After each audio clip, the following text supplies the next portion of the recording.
መግቢያ አካሂደናል። ያንን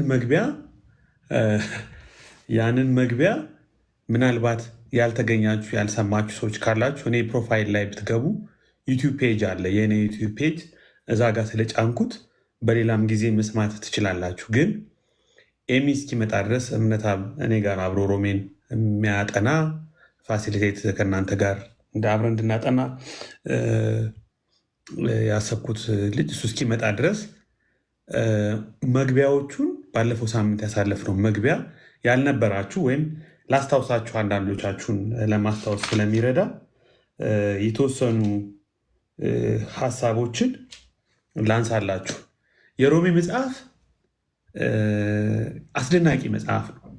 በታሪክ ውስጥ በጣም የበርካታ ሰዎችን ሕይወት፣ አስተሳሰብ የቀየረ መጽሐፍ ነው ብለናል። በተለይ የምዕራቡን ዓለም ክርስትና ቅርጽ ያስያዘ እንደ ሮሜ መጽሐፍ አይነት መጽሐፍ የለም። ኦግስቲን፣ ሉተር፣ ካልቪን፣ ዌስሊ፣ ጆናታን ኤድዋርድስ፣ ቻርልስ ሆጅ፣ ካርል ባርት፣ እነ ጄምስ ደን፣ እነ ኤንቲ ራይት፣ እነ ሮበርት ጁዌት፣ እነ ክራንፊልድ በጣም ብዙ ሰዎችን መጥራት ይቻላል። አሁን በህይወት ያሉም በህይወት የሌሉም ማለት ነው። እና አንዳንዶቹ ፐርሰናሊ የሮሜ መጽሐፍ ሲያነቡ የወንጌል ብርሃን በርቶላቸዋል በሚገርም ሁኔታ። አንዳንዶቹ ሮሜ ምዕራፍ 1 ቁጥር 17 ሲያነቡ፣ አንዳንዶቹ ሮሜ ምዕራፍ 3 ቁጥር 21 ሲያነቡ፣ አንዳንዶቹ ሮሜ ምዕራፍ 15ን እንደ ኦግስቲን ያሉ ሰዎች ሲያነቡ የወንጌል ብርሃን በርቶላቸዋል እና በሚገርም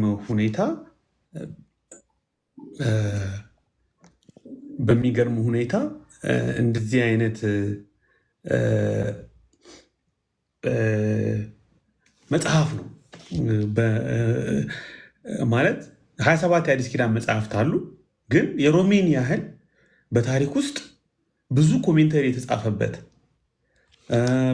በጣም ብዙ የተባለለት መጽሐፍ፣ ብዙ የተነገረለት መጽሐፍ፣ ብዙ አነጋጋሪ የሆነ መጽሐፍ አለ ለማለት አይቻልም። ከጳውሎስ ስራዎች ከ13ቱ ትራዲሽናል የጳውሎስ ከምንላቸው ስራዎች ውስጥ የሮሜን መጽሐፍ ያህል ደግሞ ጳውሎስን የገለጸው፣ ጳውሎስን ያስተዋወቀው፣ ጳውሎስን ያሳወቀው መጽሐፍም የለም ማለት ይቻላል። እና ምንድን ነው ይሄ መጽሐፍ? በቃ መነጋገሪያ የሆነ መጽሐፍ ነው። እንደዚህ ምንድን ነው ማለት በጣም መጠናት አለበት። በጣም የቤተክርስቲያን ዶክትሪን፣ አብዛኛው ዶክትሪን፣ የነገረ ድነት ትምህርት ዋና ዋና የሆኑ የታድሶውን ጨምሮ ሪፎርሜሽኑን ጨምሮ በታሪክ ውስጥ ትልልቅ የታሪክ ክስተቶች የተመረኮዙበት ነው። ምርኩዛቸው ነበረ ሮሜ፣ ገላትያ ሁለተኛው መጽሐፍ ነው ማለት ይቻላል። ሮሜ ግን በቃ አሁንም ቢሆን እንደቀጠለ ነው እና ለብዙ ጊዜ ሪሰርች ሲደረግበትም የነበረ መጽሐፍ ነው። ለብዙ ዓመታት፣ በጣም ለብዙ ዓመታት፣ በተለይ ባለፈው 200 ዓመት ባለፈው 100 ዓመት ደግሞ በቃ ሌላ ሌቭል እየደረሰ ያለ መጽሐፍ ነው። ብዙዎች የሚስማሙበት እንትን ነው እና ማን የጻፈው? ጳውሎስ ነው የጻፈው። ለማን የተጻፈው? ሮም ከተማ ውስጥ ላሉ ሃውስ ቸርችስ፣ የቤት ለቤት ቸርቾች ነው የተጻፈ። ብዙ ቸርቾች አሉ ሮም ከተማ ውስጥ። አንድ ቸርች ብቻ አይደለም የነበረችው፣ በጣም ብዙ ቸርቾች ነበሩ። ስለዚህ ለሮም ቸርቾች ነው የተጻፈው። ለምንድን ነው የጻፈው ጳውሎስ? ለምንድን ነው የጻፈው ስንል መልእክቱ 16 ምዕራፍና በጣም ዴንስ የሆነ አብስትራክት ቴዎሎጂ፣ አብስትራክት ሊባል የሚችል ስኮት ማክናይት እንደሚለው ቴዎሎጂ ኦፍ አብስትራክሽን፣ በጣም አብስትራክትድ የሆነ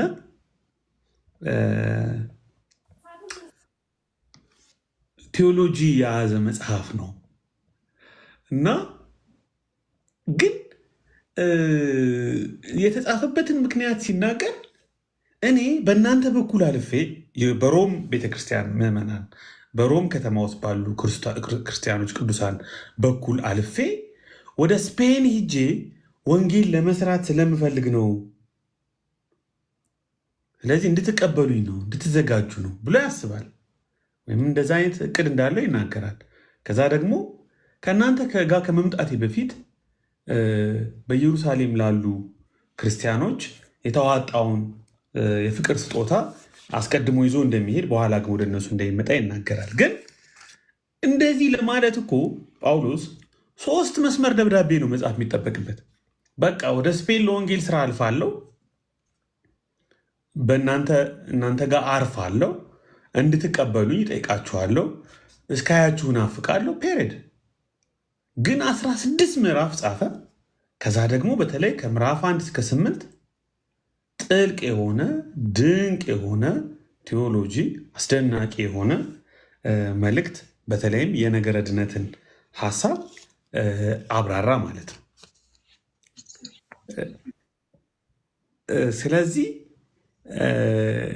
ምናልባት ጳውሎስ ወደ ስፔን ለማለፍ እነሱ ጋር እንዲያርፍ እንዲቀበሉት ከማሰብ ብቻ ተነሳስቶ የጻፈው ደብዳቤ ላይሆን ይችላል ብለን እናስባለን። ምናልባት ያቺ ቤተክርስቲያን የሮም ቤተክርስቲያን በልዩ ልዩ ሁኔታ ሮሜ ምዕራፍ 16 ላይ ከ26 በላይ ሰዎች ስም ዝርዝር አለ። ከብዙዎች ጋር ያወራል፣ ዲስከስ ያደርጋል። እና የሮም ቤተክርስቲያን የሆነ ሁኔታ ውስጥ ስላለች በዛውም በእግረ መንገዱ ወደ ስፔን የሚያደርገው ጉዞ አካል ሆኖ ግን ወንጌልን በሙላት ኢንስ ፉለስት ሴንስ ወንጌልን ለመናገር የፈለገ ይመስላል። ስለዚህ ቆንጆ የሆነ የወንጌል መልእክት የምናገኝበት መጽሐፍ ነው ማለት ነው። ወንጌል ከነሙሉ ክብሩ፣ ወንጌል ከነሙሉ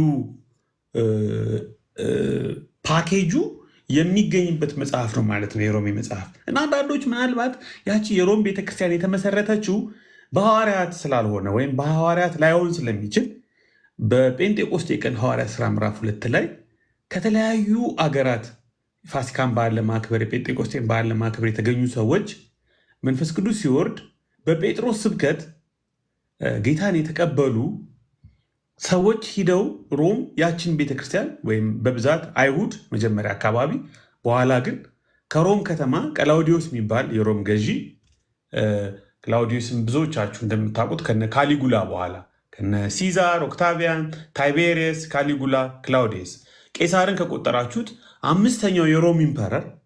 ቄሳር የሮም የመጀመሪያው ኢምፐረር አይደለም፣ ፈርስት ሲቲዝን ቢባልም ግን የሮም ኢምፓየር ከሆነች በኋላ የመጀመሪያው ኢምፐረር ኦክታቪያን ነው።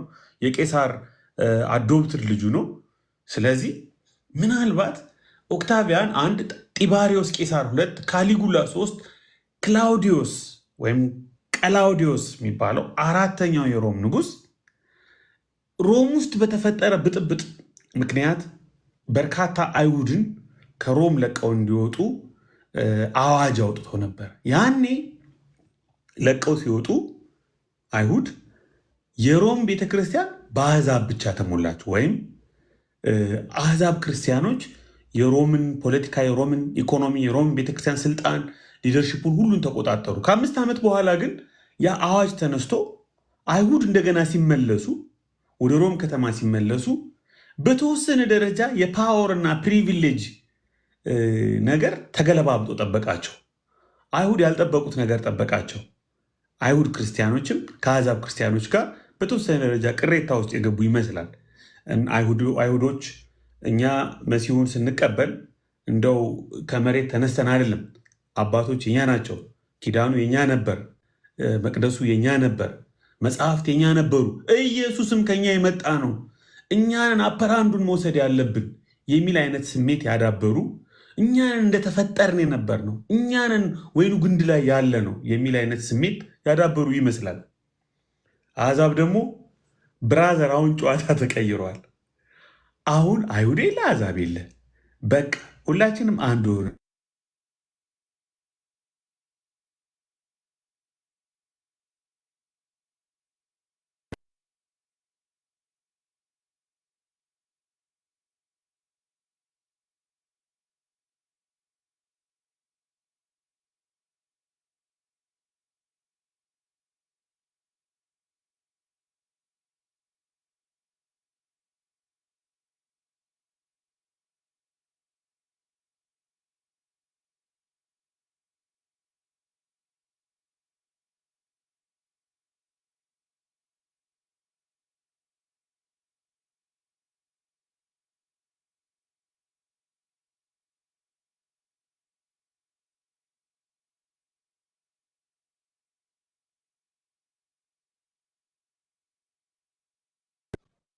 በጣም ይቅርታ ወንድማችን እምነት አብደውሎልኝ እሰማለሁ። አሁን ተመልሻለሁ ወገኖች፣ በጣም ይቅርታ። አዎ ተመልሳለህ ቢያችን። ሪሊ ሶሪያ። እሺ ይቅርታ ብያለሁ። ኦኬ። ስለዚህ ሮም ቤተክርስቲያን ውስጥ በአይሁድና በአሕዛብ መካከል ያለው ቴንሽን ጳውሎስ ምንም እንኳ በመልእክቱ ወደ ስፔን ለመሄድ ነው እንድትቀበሉኝ ነው የሚል ሀሳብ ያለው መልእክት ቢጽፍም እዛ ቤተክርስቲያን ውስጥ ከተፈጠረው ችግር አንጻር አይሁድ ክርስቲያኖችም አሕዛብ ክርስቲያኖችም ወንጌልን ከነ ሙሉ ክብሩ እንዲሰሙ ፈልጓል። ወንጌል የሚለውን የጳውሎስን ወንጌል ማለት ነው። ምናልባት ይህንን በማድረጉ ያቺ ቤተክርስቲያን አፖስቶሊክ ፋውንዴሽን ልታገኝ ትችላለች ማለት ነው። በታሪኳ ውስጥ ሐዋርያው ጳውሎስ አድሬስ ያደረጋት፣ ሐዋርያው ጳውሎስ ያረፈባት፣ ሐዋርያው ጳውሎስ መልእክት የጻፈላት ቤተክርስቲያን የመሆን በአፖስቶሊክ ፋውንዴሽን የመመስረት እድልን በእግረ መንገዷ ታገኛለች ማለት ነው እና ልከኛ የሆነውን የወንጌልን ትምህርት እንዲሰሙ እንዲያውቁ አስቦ የጻፈው እንትን ነው። ስለዚህ በሮም ቤተክርስቲያን ውስጥ ቴንሽን እንዳለ አስቡ። ያ ቴንሽን ከፕሪቪሌጅ ጋር እና ከፓወር አፐር ሃንዱን ከመውሰድ ጋር ከስልጣን ጋር የተያያዘ እኛ የአይሁድ ክርስቲያኖች የተገረዝን የአብርሃም ዘሮች መጽሐፉ የኛ ነበረ፣ መቅደስ የነበረን እግዚአብሔርን የምናቅ ሕግ የነበረን ኢየሱስ ራሱ ከኛ የመጣ ጂኒዮሎጂ ያለን የሚሉበት ግን አሁን በመሲሁ ክርስቲያኖች ተብለው ከአሕዛብ ጋር አንድ ላይ ቢያመልኩ ምናልባት አንዳንድ ቸርቾች የአሕዛብ ቸርቾች ለብቻ ሊሆኑ ይችላሉ፣ የአይሁድ ክርስቲያኖች ደግሞ ለብቻ ሊሆኑ ይችላሉ። በዛ መሃል ግን ሮም ውስጥ ደግሞ በአጠቃላይ ክርስቲያን ያልሆኑ አይሁድ ከመንግስት ጋር የትጥቅ ትግል በማድረግ የሮምን መንግስት ጥለው ይሁዳ፣ ሰማርያን፣ አካባቢውን በሙሉ ወደ ድሮ ክብር የዳዊትን ዘመን ለማምጣት በፖለቲካ የበላይ ለመሆን ጂኦግራፊውን፣ መሬቱን ለመቆጣጠር እንቅስቃሴ የሚያደርጉበትም ሰዓት ነው። ስለዚህ ሮም ከተማ ውስጥ የማያምኑ አይሁድ ሳይቀሩ የሚያምኑ አይሁዶችን ይገፏቸዋል።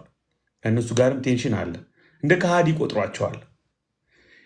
የሚያምኑ አይሁድ ደግሞ የሚያምኑ አሕዛብን ይገፏቸዋል። ወይም የሚያምኑ አሕዛብ ደግሞ የሚያምኑ አይሁድን አክት አታድርጉ፣ እኛን እንደ በረሃ ወይራ ወይ ከሩቅ እንደመጣን ወይም እግዚአብሔር ዝም ብሎ እንደ ሰከንድ ሲቲዝን አድርጎ ሲያየን የነበረ አታስመስሉት፣ በእግዚአብሔር ዘንድ እንደዚህ አይነት ነገር የለም የሚል የበላይ የመሆን ስሜት እያዳበሩ መጥተዋል። ያ ቴንሽን ክሊርሊ መልእክቱ ውስጥ ይገኛል ማለት ነው።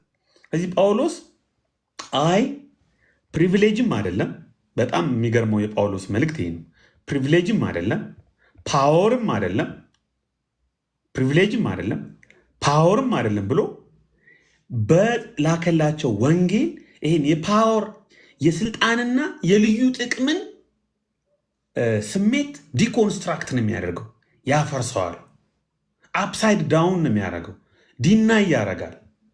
ከዛስ ቴዎሎጂ ኦፍ ፒስን፣ የሰላምን ማሰሪያ፣ የሰላምን ወንጌል፣ እግዚአብሔር ዓለሙን ከራሱ ጋር ሰላም ያደረገበትን፣ እርስ በርሳችን ሰላምን የምንይዝበትን፣ ሰላም የምንሆንበትን ወንጌል በሚገርም ሁኔታ ያስተዋውቃቸዋል። ወንጌልን በአዲስ መልኩ እንደገና ያስረዳቸዋል። ምናልባት ከአሁን በፊት ወንጌልን የሰሙት በጥቂቱ ሊሆን ይችላል። አሁን ግን ወንጌልን ከነ ሙሉ ክብሩ በምልአት የሚረዱበትን ኮምፕሊት አንደርስታንዲንግ ኦፍ ጎስፕል ኦፍ ጋድ እንዲኖራቸው ልኮላቸዋል፣ ያንን መልእክት ማለት ነው። ስለዚህ ይሄ ነው አንዱ ጳውሎስ ይህን መልእክት እንዲጽፍ ያነሳሳው ብለን እናስባለን። በራሳቸው ሁኔታ ውስጥ ሆነው ወንጌልን ትንሽ ዞር አድርገውት የነበረ ይመስላል። አንድ ነገር ልንገራችሁ። እኛም የሮሜ መጽሐፍ በምናነብበት ጊዜ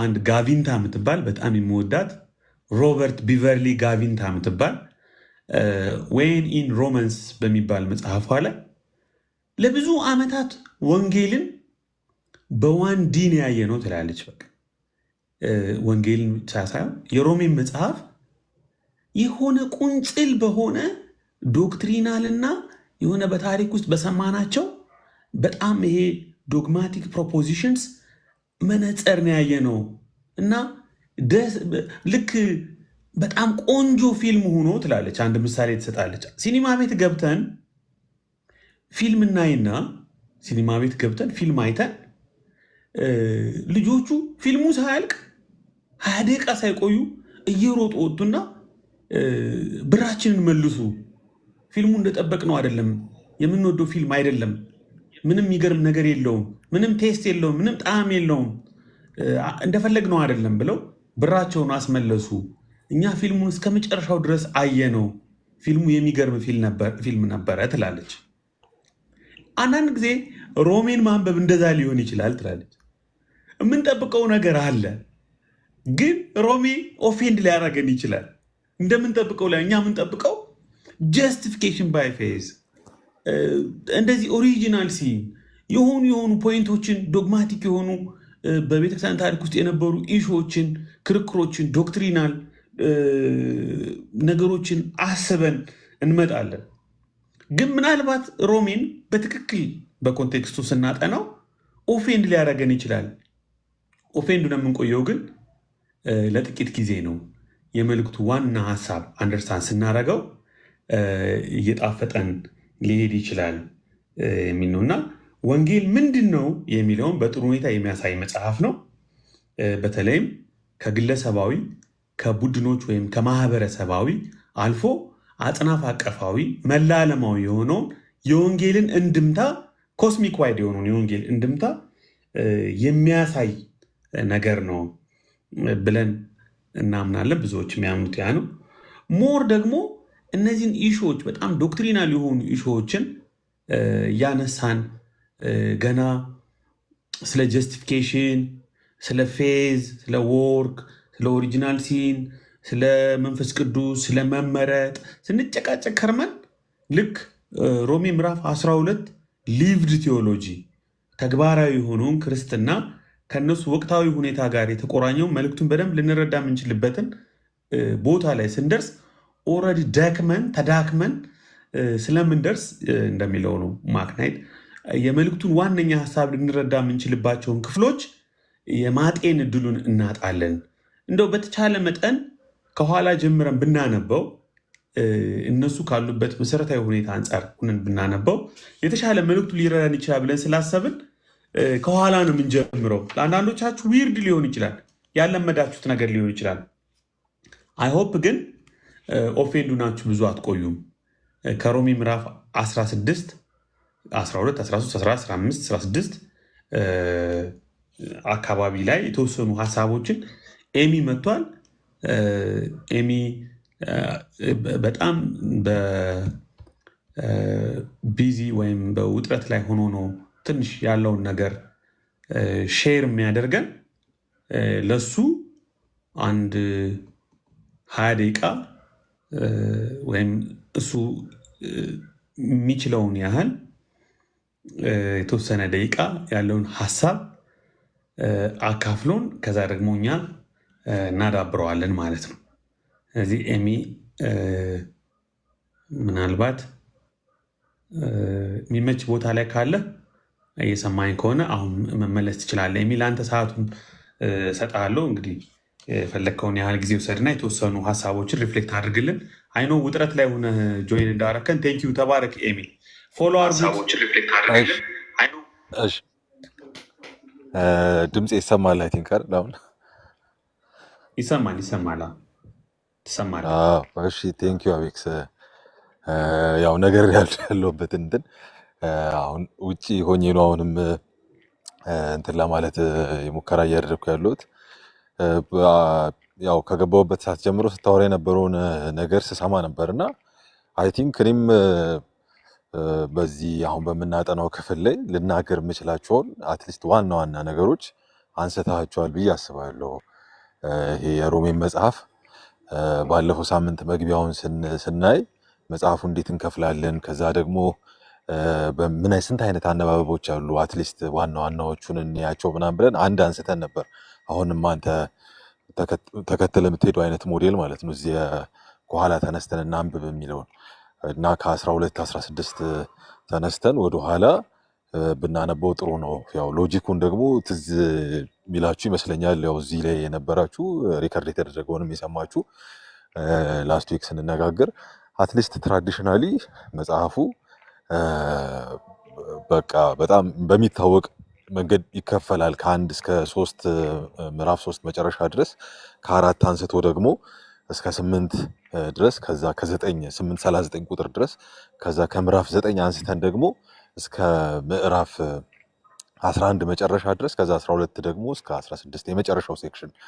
ያው ብዙዎቻችሁ እንደምታውቁት የዚህ መጽሐፍ አከፋፈልና አጠናንን በሚመለከት በጣም ትራዲሽናል የሆነው እንትን አሁን ከነገርኳችሁ ከአከፋፈል ሲስተሙ በተጨማሪ በቃ መጽሐፉ በተለይ መጀመሪያዎቹ ምዕራፎች እስከ 8 ወይ ደግሞ ትንሽ ገፋ ካደረግነው ደግሞ እስከ 11 ምናምን የሆነ ሳም ካይንድ ኦፍ በጣም ሄቪ ዶክትሪንስ በጣም ሄቪ ሂውጅ ክርስቲያን ባለፈው ሳምንት ስንነጋገር እንደነበሩ ክርስቲያን ቶትስ በቃ እነኚህ በጣም ፎርሙሌት የተደረጉ በስርዓቱ የፎርሙሌት የተደረጉ በስርዓቱ ሲስተማታይዝ የተደረጉ ጳውሎስ ቁጭ ብሎ የሰራቸው የሚመስሉ አይነት ትምህርቶች ስለ ሲን፣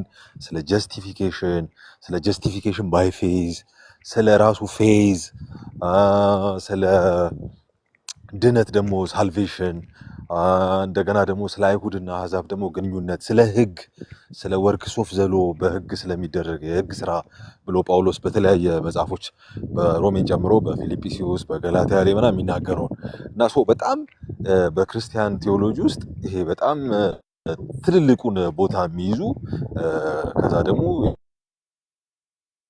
በክርስቲያን ቴዎሎጂ ውስጥ ከመዳን ጋር በተያያዘ በጣም ሴንትራል የሚባሉ ዶክትሪኖችን አጭቆ የያዘ መጽሐፍ ተደርጎ የመታሰብ ነገር አለው እና እነኚህን ነገሮች ከምዕራፍ 1 ስፔሻሊ እስከ ምዕራፍ 11 ድረስ ጳውሎስ እንደሚዘልቅባቸው እና እነኚህን አስተምሮ ከጨረሰ በኋላ ደግሞ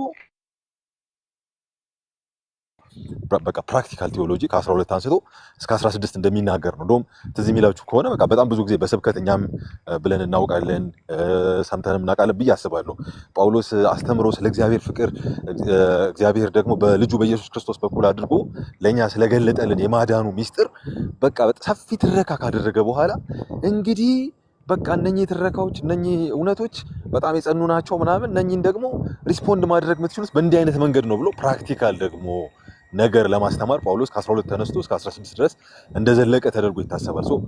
በጣም ትራዲሽናል የሆነው እኛም የለመድነው ብዙ ጊዜ የተከተልነው መንገድ ይሄ ኢንዲኬቲቭ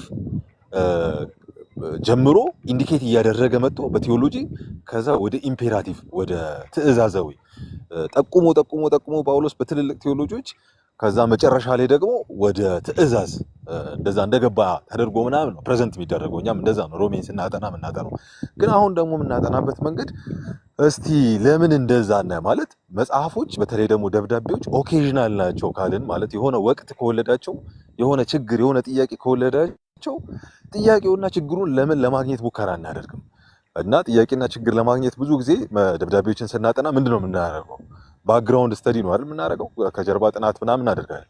ግን ሮሜ ራሱ መጽሐፉ ውስጥ የተገለጹ በቤተ ክርስቲያኒቱ ውስጥ ያሉ አክቹዋል ችግሮች የሉም ወይ የሚለውን እስቲ ለማየት ሙከራ እናድርግ ስንል ነው እንግዲህ አሁን ይሄኛው አይነት ጥናት ደግሞ የሚመጣው ማለት ነው።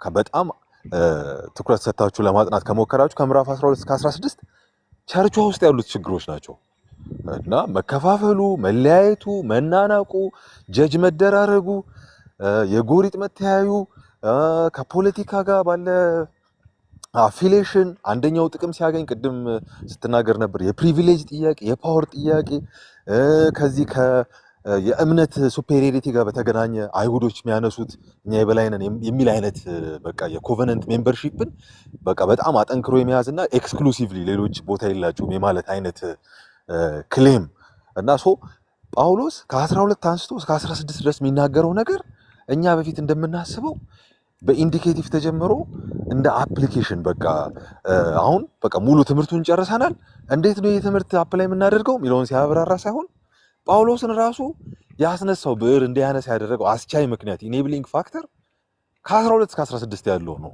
በቃ አክቹዋሊ መጀመሪያ የሮም ቤተክርስቲያን ደብዳቤው ሲላክላቸው ሲያነቡ ከ12 እስከ 16 የተጻፈውን ችግር የነሱ ስለሆነ ስለሚያውቁት ነው ከ1 እስከ 11 ያለውን የተረዱት። እኛ ግን አናውቀውም ችግሩን።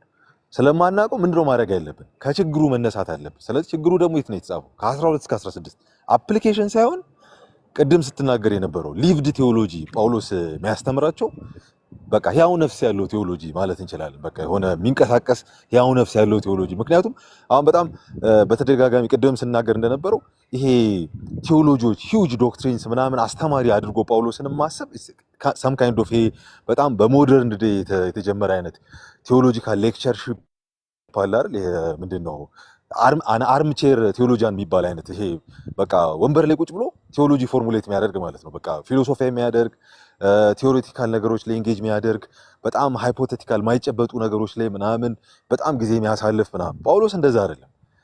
ጳውሎስም የመጀመሪያው ክፍለ ዘመን ቤተክርስቲያን ደብዳቤ ጻፉልን ሰዎች ጌታችንንም ጨምሮ ህይወታቸው ነው ቴዎሎጂያቸው ማለት በቃ ማለት ኑሮ ዜር ዌይ ኦፍ ላይፍ ነው። በቃ የህይወት መንገዳቸው ነው። እየኖሩ ነው ቴዎሎጂ የሚሰሩት እና በዛ ኑሯቸው ውስጥ ነው በኮንቴክስት ጥያቄ ችግር ምናምን ሲመጣ ነው ምላሽ ሲሰጡ አሁን ጀስቲፊኬሽን ምናምን የሚባል ነገር የመጣው ማለት ነው። እኛንን ቆይተን ጀስቲፊኬሽን ማለት በዚህ ገብቶ በዚህ ወጥቶ ምናምን የሰው ልጅ ሲድን መጀመሪያ አቺቭ የሚያደርገው እንትኑ ነው። ከዛ የነፍስ መዳን ሲመጣ ምናምን በእግዚአብሔር ፊት መጽደቅ የሚባለው ነገር እሱ ጀስቲፊኬሽን ይባላል። ከዛ ግሎሪፊኬሽን ምናምን እያልን ይሄ በቃ በጣም ጥሩ በሆነ ፊሎሶፊ ኢንኮርፖሬት በተደረገበት በሎጂክ መሰረት ላይ በቆመ በጣም ብዙ ቲዮሪዎች ምናምን በተዋቀሩበት አይነት መንገድ ቴዎሎጂን ፎርሙሌት የማድረግ እንትን ውስጥ የገባ ነው እንጂ እነ ጳውሎስ እንደዛ ነው። ዌይ ኦፍ ላይፋቸው ነው። ሶ ጳውሎስ ሲራመድ ሲሄድ ከተማ ውስጥ ሲገባ ሰዎችን ሲያገኝ ወደ ቸርች ደብዳቤ ሲጽፍ ሲሰማ ጥያቄ ልካውን አንደኛው ቆሮንቶስን ሲጽፍ ስታዩ ቀሎዬ የሚባልና እሱ ቤተሰብ መቶ ጥያቄ ወይም ችግራቸውን ነግሮት ምናምን ነው ተነስቶ ይጻፈው ምናምን። ሶ እንደዛ ነው ሮሜም ማለት ነው። ስለዚህ ችግራቸው ከሆነ አስቻይ ምክንያቱ እኛ ከችግሩ እንነሳ። ምክንያቱም በቃ መሰረቱ እሱ ከሆነ ከዛ ከመሰረቱ ነው መነሳት ያለብን በሚል አይነት ሎጂክ ነው እንግዲህ ይሄኛው አይነት ጥናት የመጣው።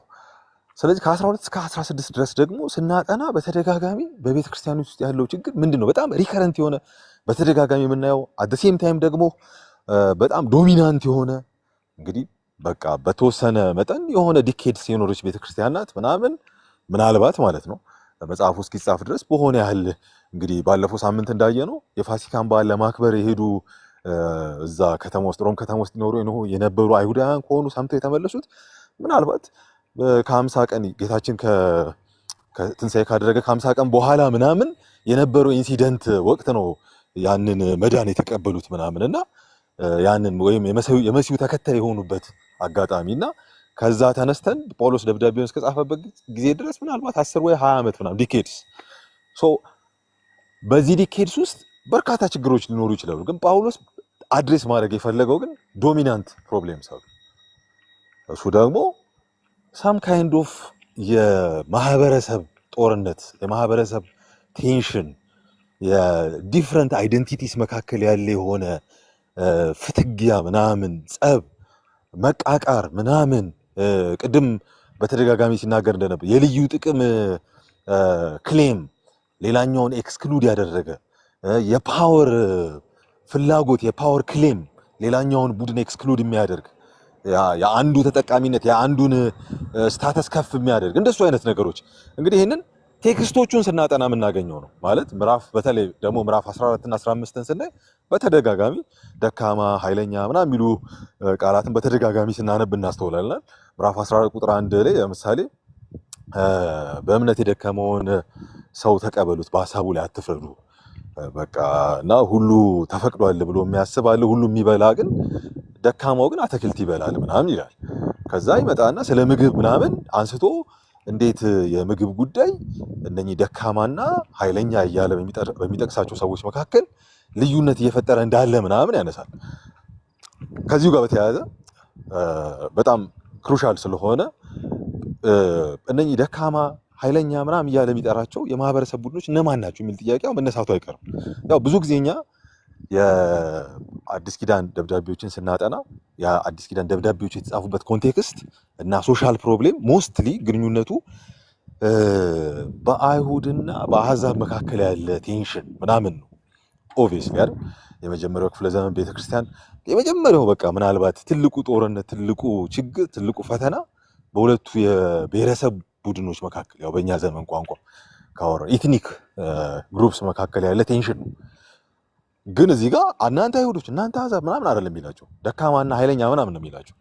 ማንኛውን ደካማ ማንኛውን ኃይለኛ እንደሚል አይደንቲፋይ ለማድረግ ምናልባት ቴክስት ውስጥ የሆኑ ቱሎች ሊኖሩ ይችላሉ። ለምሳሌ እነሱን ለማየት እንሞክር። የሮሜ መጽሐፍ ሲጻፍ ባለፈው ሳምንት ተነጋግረናል።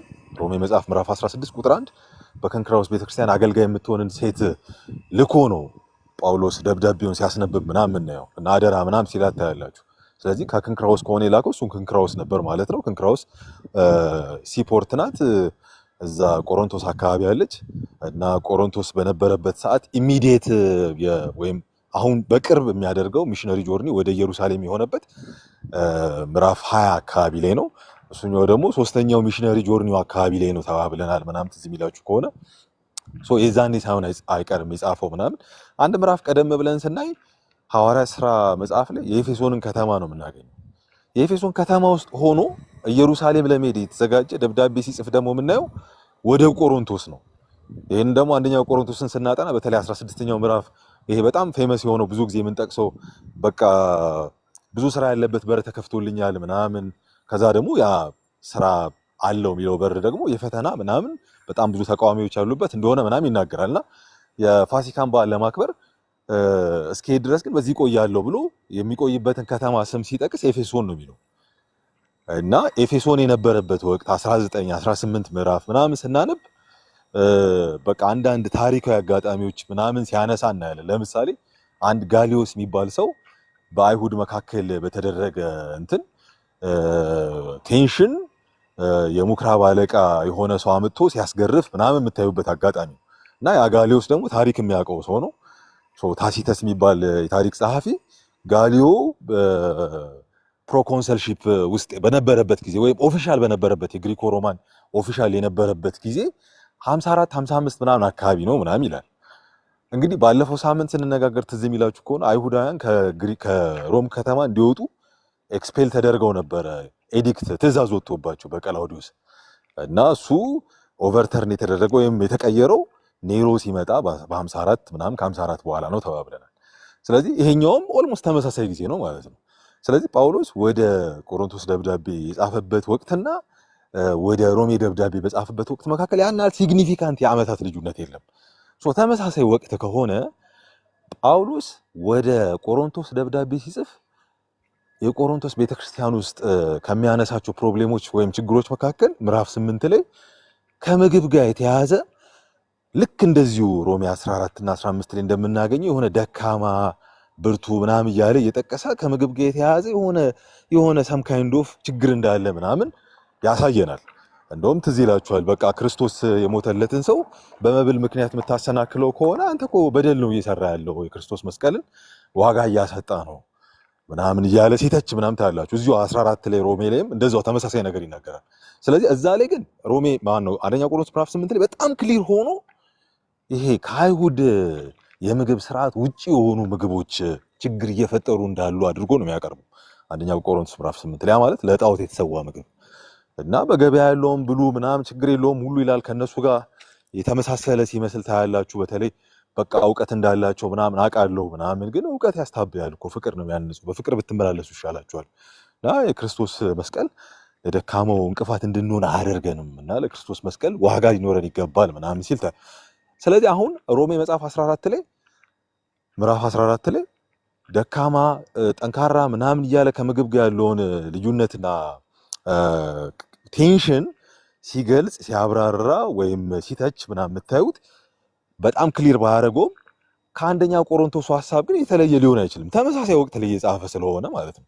ስለዚህ ነን ኮሸር ፉድስ ችግር ፈጥረዋል ማለት ነው። ወይም በአይሁድ ስርዓት ውስጥ ተቀባይነት የሌላቸው ምግቦች በሮም ቤተክርስቲያን ውስጥ ልክ እንደ ቆሮንቶስ ቤተክርስቲያን ሁሉ ችግር እየፈጠሩ ነው ማለት ነው። ምክንያቱም በቃ ችግር የለም ይሄን መብላት እንችላለን፣ በቃ የፈለግነው እናደርጋለን ምናምን በመሲሁ ያገኘን ወይ አዲስ ህይወት ወይም የመሲሁን የመከተል አዲስ ህይወት ከዚህ ከምግብ ጋር እና ከቀን አቆጣጠር ጋር በተያያዘ ምንም አይነት ችግር አያመጣብንም የሚል አይነት የሆነ ፍሪደም ያለው የሆነ ማህበረሰብ እንዳለ ያሳያል። እነሱን ደግሞ ስማቸውን ኔም ሲያደርግ ጠንካሮች ወይም ብርቶች እያለ ነው። አንዳንድ ጊዜ ራሱንም አይደንቲፋይ ሲያደርግ ታያላችሁ። ለምሳሌ እኛ ኃይለኞች የሆነ የደካሞችን ድካም እንድንሸከም ነው በቃ የሚያስፈልገው ምናምን ብሎ የሆነ ራሱንም አይደንቲፋይ ሲያደርግ ምናምን ትመለከታላችሁ። ስለዚህ ብርቱ ተብሎ የሚጠቀሱት ኤክስክሉሲቭሊ ሙሉ ለሙሉ ምናምን ባንልም ግን በጣም ፕሪዶሚናንትሊ የጀንታይል ክርስቲያንስ ሳይሆኑ አይቀሩም። ደካማ ደግሞ እያለ የሚጠራቸው በጣም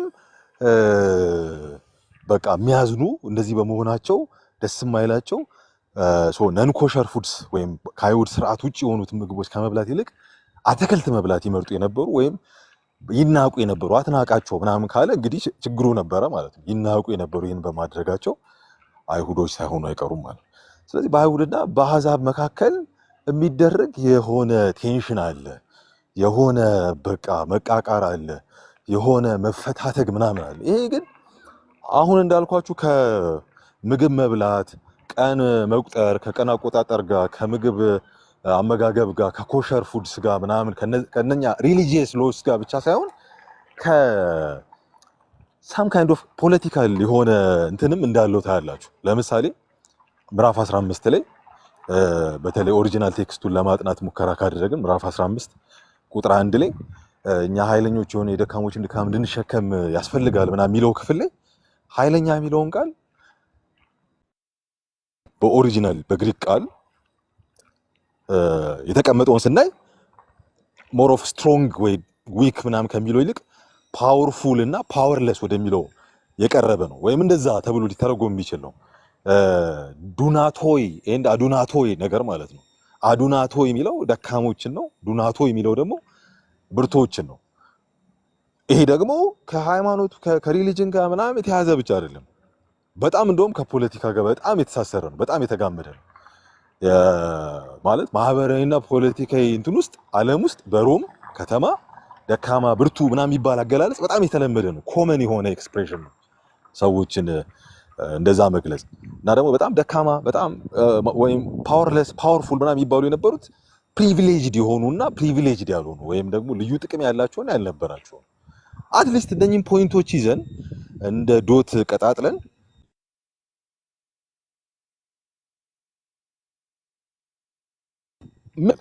ለምሳሌ ላስት ዊክ ተነጋግረናል። በቃ በመካከል የነበሩ አይሁዳውያን በሮም ከተማ ውስጥ ይኖሩ የነበሩ አይሁዳውያን በቃ ከክርስቶስ ጋር በተያያዘ የሆነ አይነት ርዕዮት አስነስተው ተባረው ነበር። ቀላውዲዮስ ቄሳር ትእዛዝ አውጥቶ አባሯቸው ነበር። ተመልሰው የመጡት ከዓመታት በኋላ ነው፣ ስርዓት እስኪቀየር። በዛ መካከል ኔቲቮቹ ሎካሎቹ ምናምን በመጣው አዲስ ስርዓት ተጠቃሚ ሳይሆኑ አይቀሩም ማለት ነው። ይሄ እንግዲህ ሳይሆኑ አይቀሩም ብቻ ሳይሆን አንዳንድ የታሪክ ጸሐፊዎች እንደውም የተሻለ ኑሮ ጀምረው እንደነበር ምናምን የሚያሳዩ ምልክቶችን ይሰጡናል። ስለዚህ ደካማና ብርቱ የሚለው ከምግብ ስርዓት፣ ከቀን አቆጣጠር፣ ከሃይማኖት ህግጋት ጋር ብቻ የተያዘ ሳይሆን የፖለቲካ አድቫንቴጅ ከማግኘትና ከማጣት ጋር የተያዘ። ስለዚህ የፓወርና ቅድም አበባይ ሲል እንደነበሩ የፓወርና የፕሪቪሌጅ ጉዳይ በሮም ቤተክርስቲያን ውስጥ በጣም ሴንትራል ነበረ ማለት ነው። እና እሱ ደግሞ ከሃይማኖት ጋር ይያያዛል። ኦፍ ኮርስ ሙሉ መጽሐፉን ስናነብ አይሁዳውያን በቃ በጣም ኤክስክሉሲቭሊ እኛንን የኮቨነንቱ ወራሽ ኮቨነንት ሜምበርሺፕ ከጠየቃችሁ ወይም የኪዳኑ አባልነትን ወራሽነትን ከጠየቃችሁ እኛ ነን ያለኑ ሌላ ማን አለ ምናምን የሚል አይነት የሆነ ትምክህት እንዳለባችሁ ታያላችሁ። ምዕራፍ 2 ምዕራፍ 9 ምናምን አሕዛቦችንም ደግሞ ስታዩ ልክ አሁን እዚህ መጽሐፍ ላይ እንደምናየው በቃ ዲስፓይስ ሲያደርጓቸው ሲንቋቸው ምናምን ታያላችሁ። ምዕራፍ 2 ላይ ሮሜ መጽሐፍ ምዕራፍ 2 ላይ አይሁዶቹ ፈራጅ ሆኖ ሲቀርቡ እንዴ ጳውሎስ ተነስቶ አይደለም አሁን እኮ አይሁዳዊነት በግልጥ አይሁዳዊ የሆነ እኮ አይደለም፣ በስውር አይሁዳዊ የሆነ ነው። አይሁዳዊ መገረዝም እንደውም በግልጥ የሚደረግ አይደለም፣ በስውር የሚደረግ መገረዝ ነው ትክክለኛው መገረዝ። እና በቃ እሱ እንደውም በመንፈስ ቅዱስ የሚደረግ መገረዝ ነው። ስለዚህ ልከኛ አይሁዳዊ ከተባለ እሱ ነው ምናምን የሚል አይነት ሙግት ሲያነሳ ታያላችሁ። እና ሕግን በመጠበቃችሁ ምክንያት አሕዛቦች እንደውም ከዚህ በኋላ እናንተ ላይ ይፈርዱባችኋል፣ እናንተ አይደላችሁ የምትፈርዱባቸው ምናምን። የሆነ ሳም ካይንድ ኦፍ ቴንደንሲ ነበረ ማለት ነው።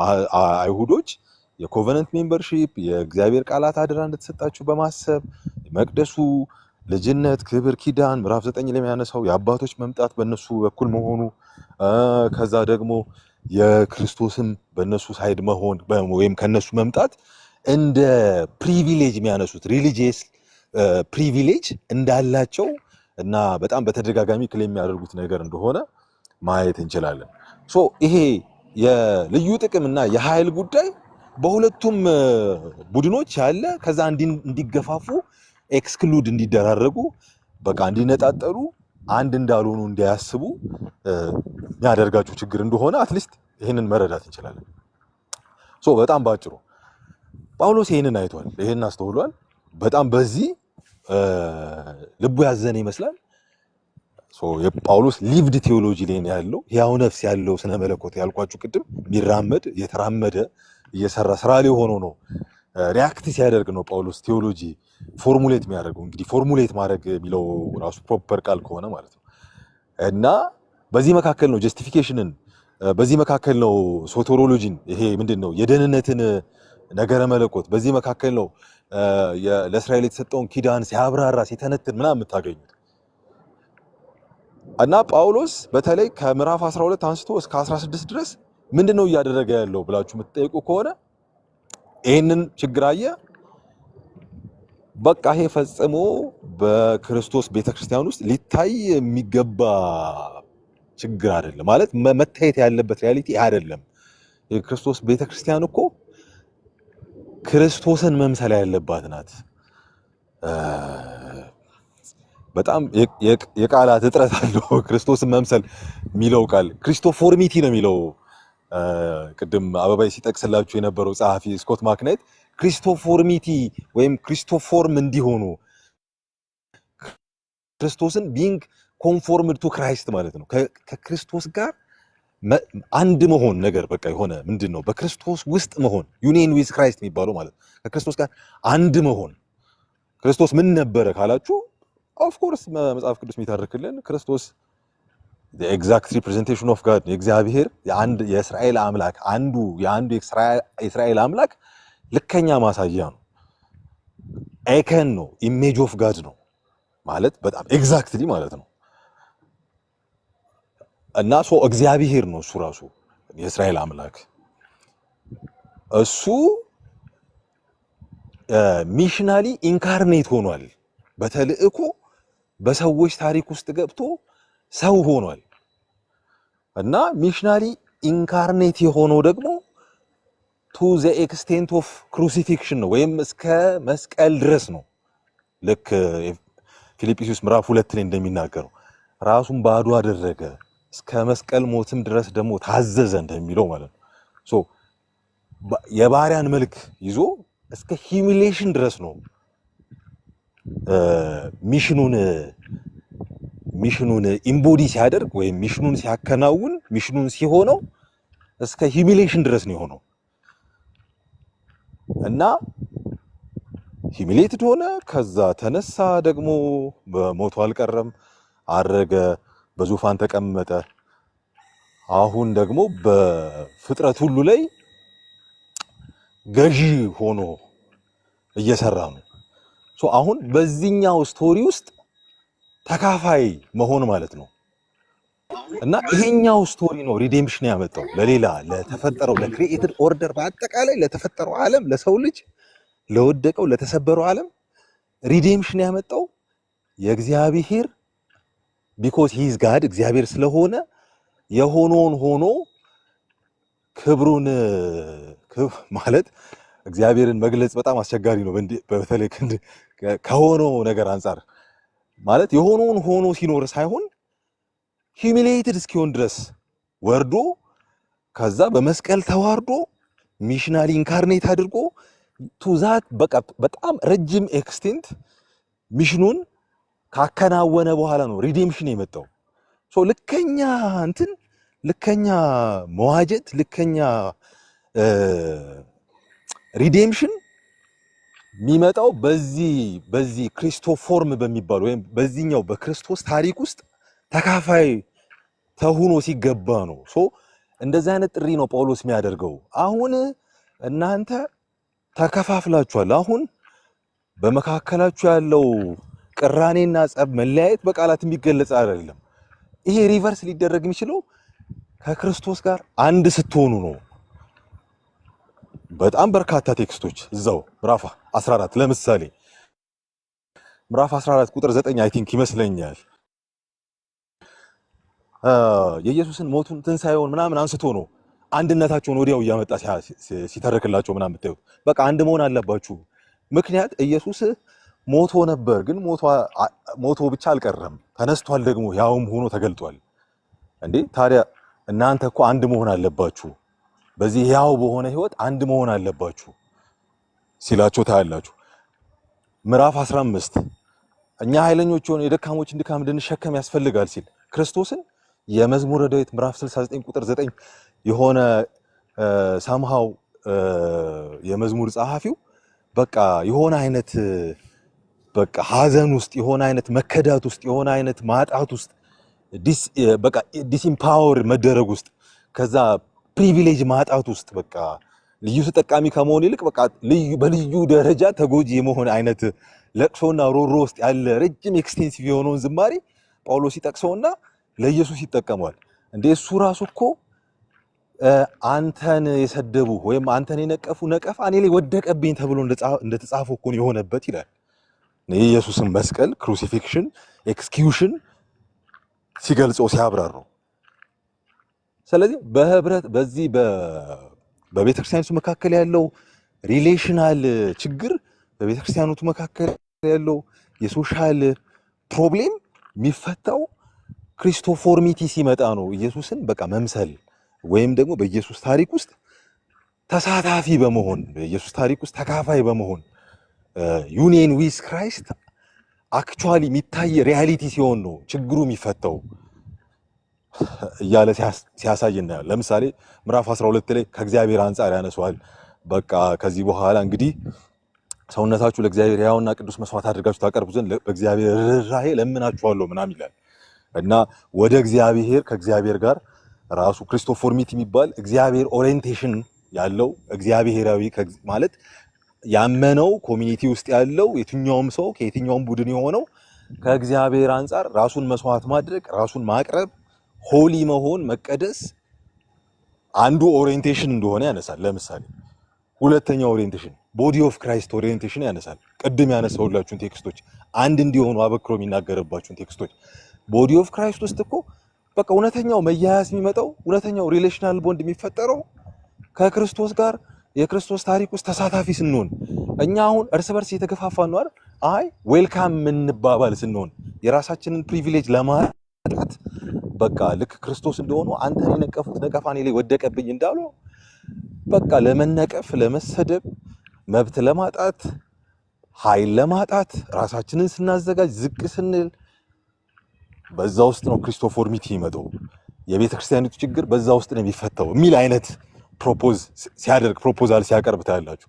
ሶስተኛው ፐብሊክ ፌስ አለው። ይሄ በአማኞች መካከል የሚደረግ አይነት አንድ መሆን ችግሩን ለመፍታት በቃ መያያዝ ዌልካም መባባል ብቻ ሳይሆን አረ ራሱ ቤተክርስቲያን እኮ በቃ ፐብሊክ ፌስ አላት እኮ አለ እኮ ደግሞ በአጠቃላዩ ዓለም በምትኖሩበት ዓለም ውስጥ ደግሞ በርካታ እንዲህ አይነት ችግሮች አሉ። ይሄ ችግር ልክ እንደ ሞዴል ነው። ከቸርች ውጪ ባለው ኮንቴክስት ውስጥም ይሄ ችግር በጣም በቃ በስፋት አለ። ለምሳሌ ምዕራፍ 13 በጣም ብዙ ጊዜ የሚያከራክረን ምናልባት አይ ቲንክ ኔክስት ዊክ ምናምን በደንብ ሰፊ ጊዜ ስናገኝ አንስተን በደንብ ማውራት እንዴት እንደሚተነተን መነጋገር እንችላለን። ግን አትሊስት ኮንቴክስቱ ምን ውስጥ ነው ያለው? ምዕራፍ 12 ከቁጥር 9 አንስቶ ከዛ ምዕራፍ 13 እስከ 10 ድረስ ካነበብነው ከፍቅር ጋር የራስን መብት ከማጣት ጋር ለሌሎች ከመኖር ጋር በቃ ለማንም ዕዳ አይኖርባችሁ በማንም ላይ ከፍቅር ውጪ በቃ ዕዳ ሊኖርባችሁ አይገባም ሲል ታያላችሁ።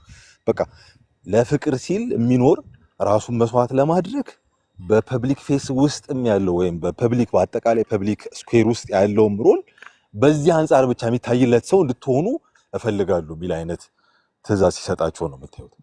ሶ እኔ አይ ቲንክ ከዚህኛው ሴክሽን የሚተርፍልን ነገር ካለ ዋነኛው የሚተርፍልን ነገር የሚመስለኝ ኦፍ ኮርስ በዚህ ዘመንም ያለችው ቤተክርስቲያን ተመሳሳይ አይነት መልክ ያላት ነው ይመስለኝ። በማህበረሰብ ቡድኖች መካከል በልዩ ልዩ በተለያየ አይደንቲቲ በቃ የአይደንቲቲ ቀውሶች፣ የአይደንቲቲ ግጭቶች፣ የአይደንቲቲ ቴንሽንስ ምናምን በቃ ሂሬን ዜር ምንም በቃ የትኛውም ቸርች አይ ቲንክ ከእንዲህ አይነት ችግር የጸዳች አትመስለኝም። በተለይ በእኛ ዘመን የዳይቨርሲቲው አይነት ምናምን በቃ በጣም በርካታ ሆኖ ነው የምናየው። ከአዲስ ኪዳን ላይ ከምናነባት ቤተክርስቲያን ምናልባት በሁለትና በሶስት ምናምን ከምትገለጸው ቤተክርስቲያን በጣም በቁጥር በርካታ የሆኑ አይደንቲቲዎች፣ ከዛ በአይደንቲቲዎች መካከል ከመቀባበል ይልቅ መገፋፋት፣ ጥቅም ከማጣት ይልቅ የራስን ጥቅም ለማስጠበቅ ፕሪቪሌጅድ ለመሆን ስታተስ ለማግኘት ፓወርፉል ለመሆን የሚደረግ አይነት ትግል በቃ በጣም ምንም ማውራት መነጋገር የማይጠበቅብን በሆነ አይነት ደረጃ ነው እንግዲህ የሚታየው በጣም ኤቪደንት የሆነው እና ጳውሎስ ለዚህ ፕሮፖዝ የሚያደርገው በክርስቶስ ታሪክ ውስጥ ተካፋይ መሆን፣ በክርስቶስ ታሪክ ውስጥ መግባት፣ በቃ ክርስቶስን ሼር ማድረግ፣ ዩኒየን ዊዝ ክራይስት፣ ክሪስቶፎርሚቲ በቃ እሱ በጣም ሂደት ነው። አዎ the process of being conformed to Christ ክርስቶስን መምሰል ወይም መሳተፍ፣ በክርስቶስ ታሪክ ውስጥ በሞት ውስጥ መሳተፍ፣ ራስን በማጣት ውስጥ መሳተፍ፣ ፕሪቪሌጅን በማጣት ውስጥ መሳተፍ። ቆላሲያስ ማነው ፊልጵስዩስ ምዕራፍ 2 ላይ ያለው የኢየሱስ ታሪክ የተተረከበት ታሪክ፣ በዛ ታሪክ ውስጥ አካል መሆን፣ የዛን ታሪክ ቦታ መውሰድ፣ እሱን እንደ ሪቨርሲንግ ፋክተር ጳውሎስ ፕሮፖዝ ሲያደርግ እናያለን። ሶ አይ ቲንክ ለኛ የሚተርፈን ትልቅ ቁም ነገር እዚህ ክፍል ውስጥ ይሄኛው ይመስለኛል ብዬ አስባለሁ። ሰዓት ከወሰድኩ በጣም ይቅርታ። አመሰግናለሁ። ቴንክ ዩ።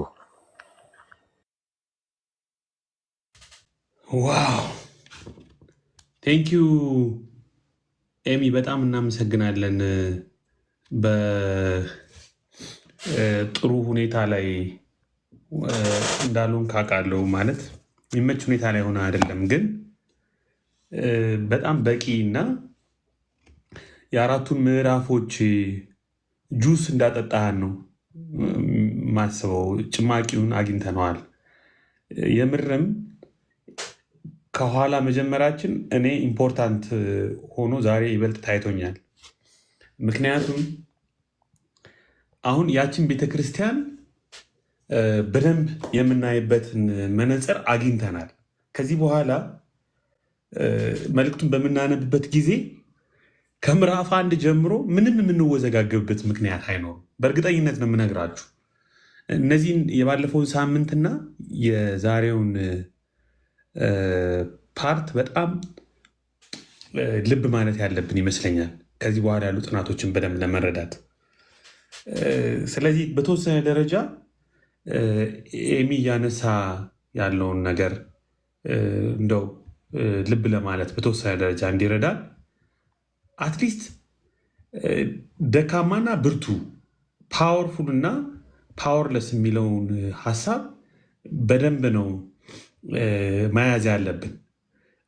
ይልቁንስ በዚህ በፕሪቪሌጅ እና በፓወር፣ በደካማና በብርቱ፣ በልዩ ጥቅም ባለቤት መሆንና እንደውም የክርስቶስን ነቀፋ መካፈል፣ የነቀፋ ወደቀብኝ የሚለው የክርስቶስን ነቀፋ፣ የክርስቶስን መከራ መቀበል፣ መካፈል ውስጥ የሚገኘውን ሰላምና አንድነት፣ ያ ደግሞ ምዕራፍ 12 ላይ ካለው ከሱታፌ አምላክ ዩኒየን ዊዝ ክራይስት፣ ፓርቲሲፔሽን ዊዝ ክራይስት ከምንለው ጸጋዎች ሁሉ ከሚሰሩበት፣ በፍቅር ከሚሰሩበት፣ በፍቅር በመንፈስ ከምንቃጠልበት፣ ለጌታ ከምንገዛበት፣ በዛ ሂደት ውስጥ መከራን ሁሉ የምንታገስበት፣ ቅዱሳን ሁሉ ምንም እስካይጎድላቸው ድረስ አንድ ላይ እርዳታን የሚያገኙበት፣ ምልአት የሚገለጥበት ቦታ ውስጥ መሆን እንችላለን ማለት ነው። ስለዚህ አሁን በመካከላችን ካለው ዲቪዥን ይልቅ በክርስቶስ ያለን አንድነት ይበልጣል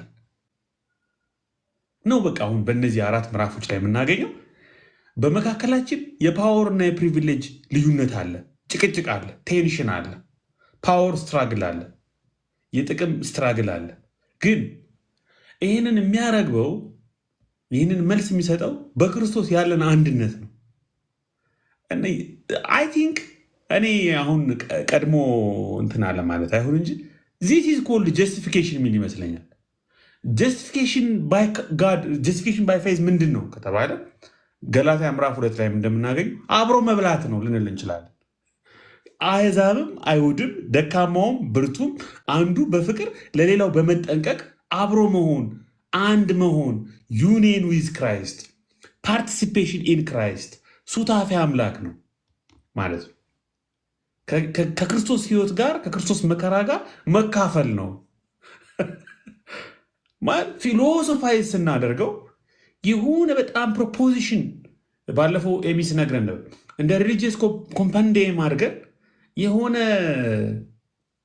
ፓስቲች እንደ ፓስቲች የምንለጣጥፈው እንደ ሞዛይክ ቆራርጠን ለጣጥፈን ቢልዳፕ የምናደርገው የሆነ ቴዎሎጂ ሳይሆን ይልቁንም ክፍሉ ከታሪካዊ ዳራው ከኮንቴክስቱ አንጻር የሚነግረን ይሄ ነው። ከክርስቶስ ጋር መሆን፣ ከክርስቶስ ጋር መዋሃድ፣ ያ የጳውሎስ ራእይ ነው። ያ ሊቭድ ቴዎሎጂ ኦፍ ፒስ ነው። የተኖረ የተስፋ ስነ መለኮት ክርስቶስን መምሰል፣ ክርስቶስን በመምሰል የመለወጥ ሂደት ክሪስቶፎርሚቲ የተባለው ያ ነው። የእግዚአብሔር ኦሪየንቴሽን በክርስቶስ ኢምቦዲድ ሆኖ ስጋ ለብሶ ያየ ነው በምድር ላይ። ያ ነው ፐብሊክ ኦሪየንቴሽናችንን ከማህበረሰቡ ጋር ከሌላው ክፍል ጋር ያለንን ህብረት የሚወስነው ማለት ነው። ስለዚህ በቃ ሮሜ ምዕራፍ 12፣ 13፣ 14፣ 15 በዚህ መልኩ ልናየው እንችላለን። ትንሽ ነገር ስለ ፊቢ ስለመወዳት ስለ ፌበን ትንሽ ነገር ልበላችሁ።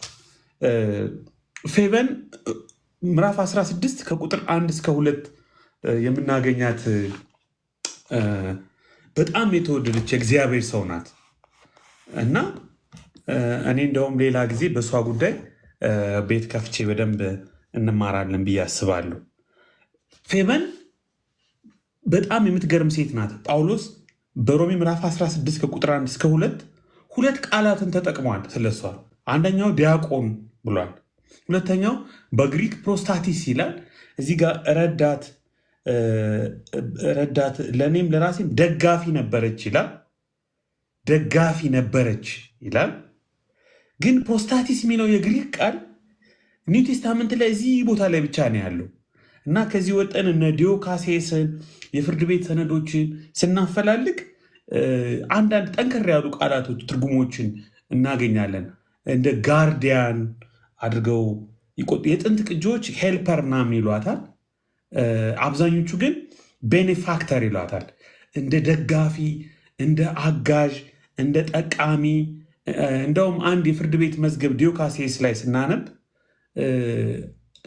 ሴትዮዋ ችሎት ላይ ቀርባ ከክርስቶስ ልደት በፊት 200 ዓመት በፊት አካባቢ የነበረ አንድ ታሪክ ዲዮካሴስ ጽፎ ስናነብ አባቱ ከሞተ በኋላ ብቸኛው ፕሮስታቲስ እኔ ነኝ አለች እናቱ።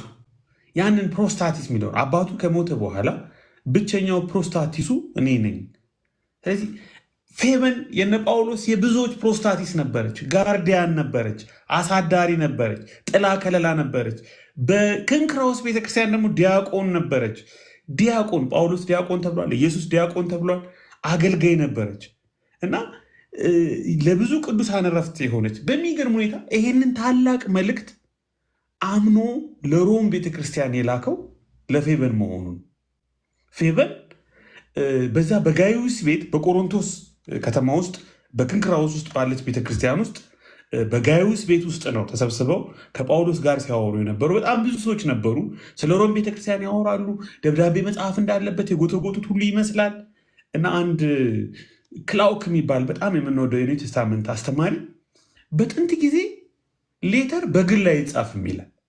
ሌተር አንድ ሰው ይጽፍ ነበር እንጂ ወይም አንድ ጸሐፊ እዚህ ጠርጤዎስ እንዳገዘው ጳውሎስን አንድ ሰው እንደው ሪከርድ ያደርጋል እንጂ በዲስከሽን በውይይት በምክክር የሚወለድ ነው ደብዳቤ። ስለዚህ ለሮም የተላከው ደብዳቤ በጋይዩስ ቤት ውስጥ የነበሩ ሰዎች ሁሉ ኮንትሪቢዩት አድርገዋል፣ ኢንክሉዲንግ ፌበን። ፌበን የሮሜ መልእክት በሚጻፍበት ጊዜ እንደው ተራ ዝም ብላ ፖስተኛ ብቻ ሳትሆን መልእክቱ በጳውሎስ ልብ ውስጥ አምጦ ሲወልደው አብራ ሌበር ያደረገች አብራ ኮንትሪቢዩት ያደረገች እንደነበረች የጥንት ደብዳቤዎች አጻጻፍ ይመሰክራሉ። ያ ብቻ አይደለም ፌበንን ልዩ የሚያረጋት እዚህ ይህንን ደብዳቤ እንግዲህ ይዛ ሂዳ ሮም የተለያዩ አሕዛብ የሚበዙበት አይሁድ የሚበዙበት ቸርቾች እየሄደች ብዙ ጊዜ ዴቪድ ሆሬልንም ብታነቡ የኤንሸንት ሌተር ራይቲንግ እና ሌተሩ እንዴት ነው የሚደርሰው የሚለውን ጉግል አድርጋችሁ እንኳ ብታነቡ ቬሪ ኦፍን ታይምስ የወሰደው ሰው ነው የሚያነበው የሚያብራራው የነበረውን ነገር የሚገልጸው። ፌበን ይህንን ደብዳቤ በሮም የቤት ለቤት ቸርቾች ሃውስ ቸርቾች እየዞረች አንብባለች። በምታነብበት ጊዜ የጳውሎስን ስነ መለኮት የድነት ትምህርቱን ሐሳቡን መልእክቱ በሚጻፍበት ጊዜ በልቡ የነበረውን ሸክም ኮንቴክስቱን የማብራራት እድሉ ነበራት። ፌበን የምርሽን ነው ጳውሎስ እንደዚህ ያስባል እንደዚህ ይላል፣ አይሁድ ፕሪቪሌጅ የላቸውም ይላል፣ ፓወር የለንም ይላል፣ ከአሕዛብ ጋር አንድ ናችሁ ይላል፣ ነን ኮሸር ፉዶችን የሚበሉ ሰዎችን ቸል እንበላቸው ይላል ወይስ? ብዙ ጥያቄዎች አይምሯቸው ላይ ይፈልቃል። ፌበን የጠይቋት ነበረ። ፌበን ለእያንዳንዱ ጥያቄ ከመልእክቱ ተነሳ መልስ ትሰጥ ነበር ያለምንም ጥርጥር። እየዞረችም ታነብ ነበረ። ምናልባት ኮፒ እስከሚደረግ ጊዜ የሚወስድ ነገርም ሊሆን ይችላል። ወረድ ብሎ ጵርስቅላና አቂላ ይጠቅሳቸዋል። እንግዲህ ወደ 26 የሚጠጉ ሰዎች ነው እዚች የመጨረሻዋ ምዕራፍ ላይ የምናገኘው። ሮሜ ምዕራፍ 6 ራሱ ምዕራፍ 16 በጣም የሚገርም ምዕራፍ ነው። ብዙ ጊዜ በተለምዶ አቂላና ጵርስቅላ ነው የምንለው፣ አቂላን ነው የምናስቀድመው። ግን መጽሐፉ የሚለው ጵርስቅላና አቂላ ነው የሚለው። ጵርስቅላና አቂላ አይገርም? እና ይሄ እንደውም እንዲለምድባችሁ እፈልጋለሁ። ብዙዎቻችሁ አቂላና ጵርስቅላ የምትሉ ሰዎች አቂላ አይቀድምም፣ ጵርስቅላ ናት የምትቀድም። ጳውሎስ እንደዛ ነው የሚያ ይሄን ያደረገው በሚገርም ሁኔታ ምናልባት ከአቂላ በላይ በጣም ፕሮሚነንት የሆነች እና ኢንፍሉዌንስ ተጽዕኖ ፈጣሪ አገልጋይ የሆነችው ጵርስቅላ ስለሆነች ሊሆን ይችላል። ባልና ሚስቱ አጵሎስን መስመር ያስያዙ ለአገልግሎት ያበቁ ለቁም ነገር ያበቁ ሰዎች እንደሆኑ ይታወቃሉ። ሌሎች ቁጥር 16 ላይ ጁኒያ እና አንድሮኒቀስ የሚባሉ ሌሎች ደግሞ ባልና ሚስቶችም ነበሩ። እነሱም እንደዚሁ ባልና ሚስቶች ናቸው።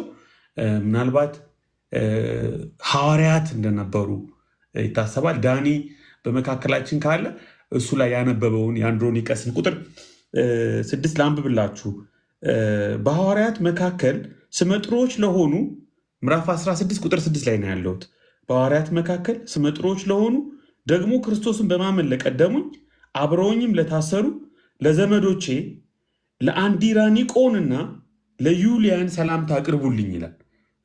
አንድራኒቆንና ዩሊያን ብሎ አንድ ላይ ያጣመራቸው ባልና ሚስቶች አንደኛ ሐዋርያት ናቸው፣ ሁለተኛ ጁኒያ ሴት ናት።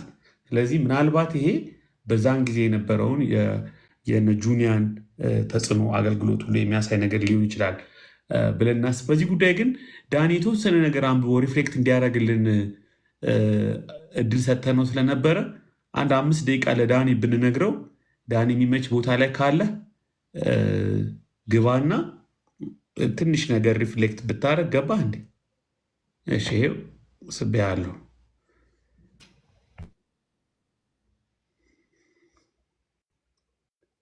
እሺ ዳኒ ቀጥል አንተ።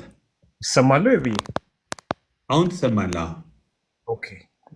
አይ ብዙ ጊዜ አልወስድም፣ ግን ምናልባት ከታሪካዊ አመጣጡ አንጻር በቤተ ክርስቲያን ታሪክ ውስጥ ስለ ዩሊያ ወይም ጁኒያ ምን እንደሚባል ካየሁት ነገር አንጻር ለመግለጽ ነው። አንድሮኒቀስ ወይም አንድሮኒቆኒያ እና ዩሊያ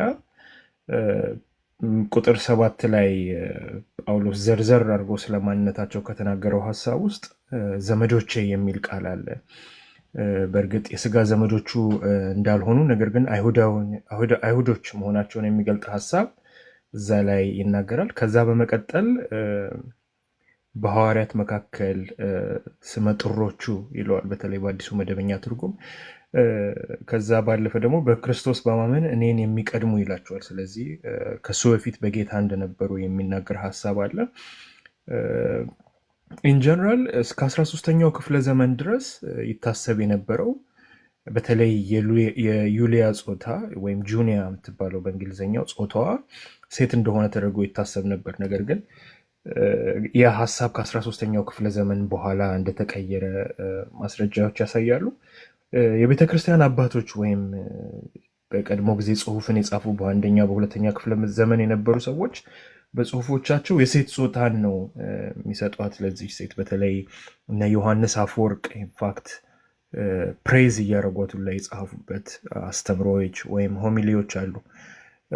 ኦሬገን ተመሳሳይ ነገር እንደ ሴት በሴት ስም የተጠራች እንደሆነች ይገልጻሉ።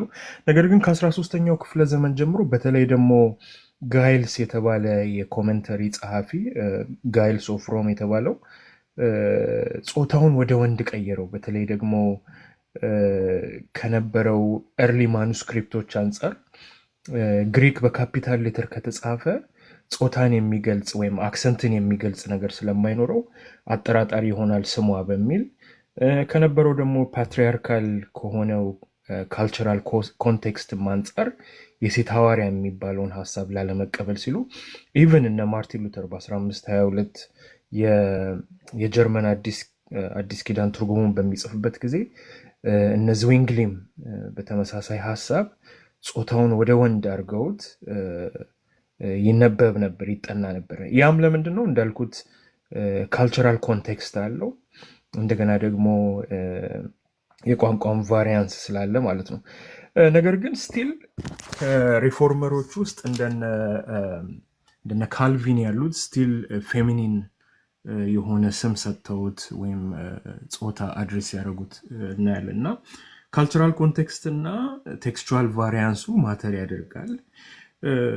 ወደ ኮንቴምፖራሪ ታይም በምንመጣበት ጊዜ አሁን እዛ የነበረው አይነት ዲቪዥን አሁንም አለ። በተለይ በ1991 እነ ዌይን ግሩደም እና ጆን ፓይፐር አንድ ላይ ሆነው የጻፉት መጽሐፍ ነበረ፣ ሪከቨሪንግ ቢብሊካል ማንሁድ ኤንድ ውመንሁድ የሚል መጽሐፍ ላይ በእርግጥ ጥንቃቄ የተሞላበት ንግግር ቢያደርጉም እዛ ላይ ስቲል ፎከስ የሚያደርጉት ጾታው ወይም ይሄ ዩኒያ ወይም ዩሊያ የሚለው የወንድ እንደሆነ አድርገው ነው። በኦፖዚት ሳይድ ደግሞ ያሉ ብዙ ቴዎሎጂያኖች ስኮላሮች ለምሳሌ እንደነ ሪቻርድ ባከም በተለይ ጎስፔል ውመን ስተዲንግ ዘ ኔም ኦፍ ውመን ኢን ዘ ጋስፔል በሚል መጽሐፎቻቸው ላይ ኢንፋክት ባከም ሉቃስ ምዕራፍ 8 ላይ የተጠቀሰችው ዮሐና የተባለችዋ ሴት በተለይ ሉቃስ 24 ላይ የኢየሱስ ክርስቶስን ትንሣኤ የአይን ምስክር ከሆኑት ውስጥ አንዷ የሆነችው እዚህ ሮሜ ላይ የተጠቀሰችዋ ሴት ናት የሚል አይነት አስተሳሰብም ሰጥቷል። እና ተመሳሳይ የሆነ እነ ቶማስ ሽራይነርም አይ ይቺ ሴት በእርግጥ ሐዋርያ የሆነች ሴት ናት እንጂ የወንድ ስም አይደለም የሚል አስተያየት አለ። ከዛ ውጭ ግን ማይነር የሆኑ ለስ አክሰፕተብል የሆኑ ቲዮሪዎች አሉ። አንዳንዶቹ ዩሊያ ቴዎዶራ የምትባል በቆረንጦስ የምትኖር ባለጸጋ ሴት ናት የሚሉ አሉ። አይ ነፃ የወጣች የጀነራሎቹ ሚስት ናት የሚላሉ። ኢንጀነራል አሁን ባለው ኮንተምፖራሪ አስተሳሰብ ባልና ሚስት የሆኑ አንድሮኒከስ እና ዩኒያ ባልና ሚስት የሆኑ የሐዋርያትን ወይም ደግሞ የወንጌልን የማሰራጨት አገልግሎት ያቀርቡ የነበሩ ካፕሎች እንደሆኑ ነው የሚታሰበው ለማለት ነው የተባለ። ቴንኪው ዳኒ፣ በጣም ሄልፕፉል ኢንፎርሜሽን የሰጠን በዚህ ጉዳይ ላይ ትንሽ እውቀት ለመጨመር ያህል ነው። በጣም አሪፍ ነው። አሁን ደግሞ በጣም ኤልደን ጄፕ የሚባል በጣም የሚታወቅ ቼክ አድርገው ከሆነ መጽሐፉን አርቲክልም ሰርቷል። አይ ቲንክ ፕሪንስተን ያለ ሰው ነው። ጁኒያ አን አፖስትል ቢፎር ፖል የሚል መጽሐፍ እና የሪሰርች ውጤት ዩናኒመስሊ ማለት በሚቻል ደረጃ በርካታ ስኮላርስ አክሴፕት ያደረጉት የተቀበሉት ሪሰርች ይዞ መጥቷል። እንደ ሞኖግራፍ ነገር ነው። እሱንም የቴሌግራም ግሩፔ ላይ እዚሁ ቴሌግራም ግሩፔ ውስጥ ጆይን ካደረጋችሁ አርቲክሉንም መጽሐፉንም ሞር ኢንተረስት ላላችሁ ሰዎች አስቀምጥላችኋለሁ። ዳኒ በጣም እናመሰግናለን። እንግዲህ አሁን ወንጌሉን ሪኮንስትራክት አድርገነዋል። ለአንዳንዶቻችሁ ምናልባት ካሜራ ብከፍት እንዴት ነው? ቆይ እስኪ ከመሆን እንዴት ነው የሚደረገው? ፍሊፕ ካሜራ ነው። ጥሩ መጥቼ ነበር። እሺ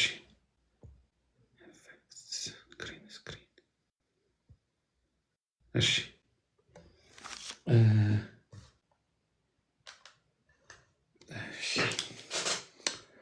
እሰማለሁ።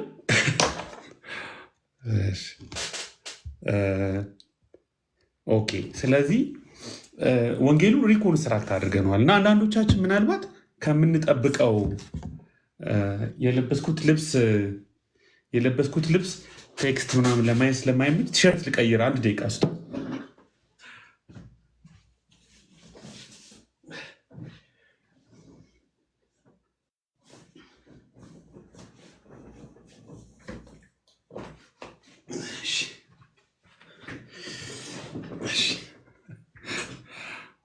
እናንተን አስቀምጬ ልብስ ቀይራሉ አይደል?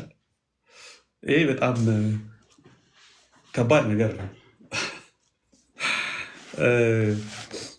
ስለዚህ ወንጌሉን የሮሜን መልእክት ሪኮንስትራክት አድርገነዋል፣ እንደገና ሪኦርጋናይዝ አድርገነዋል ወይም ሪሸፍል አድርገነዋል። ለምን አይኖ ይሄ ነገር ቻሌንጂንግ ነው።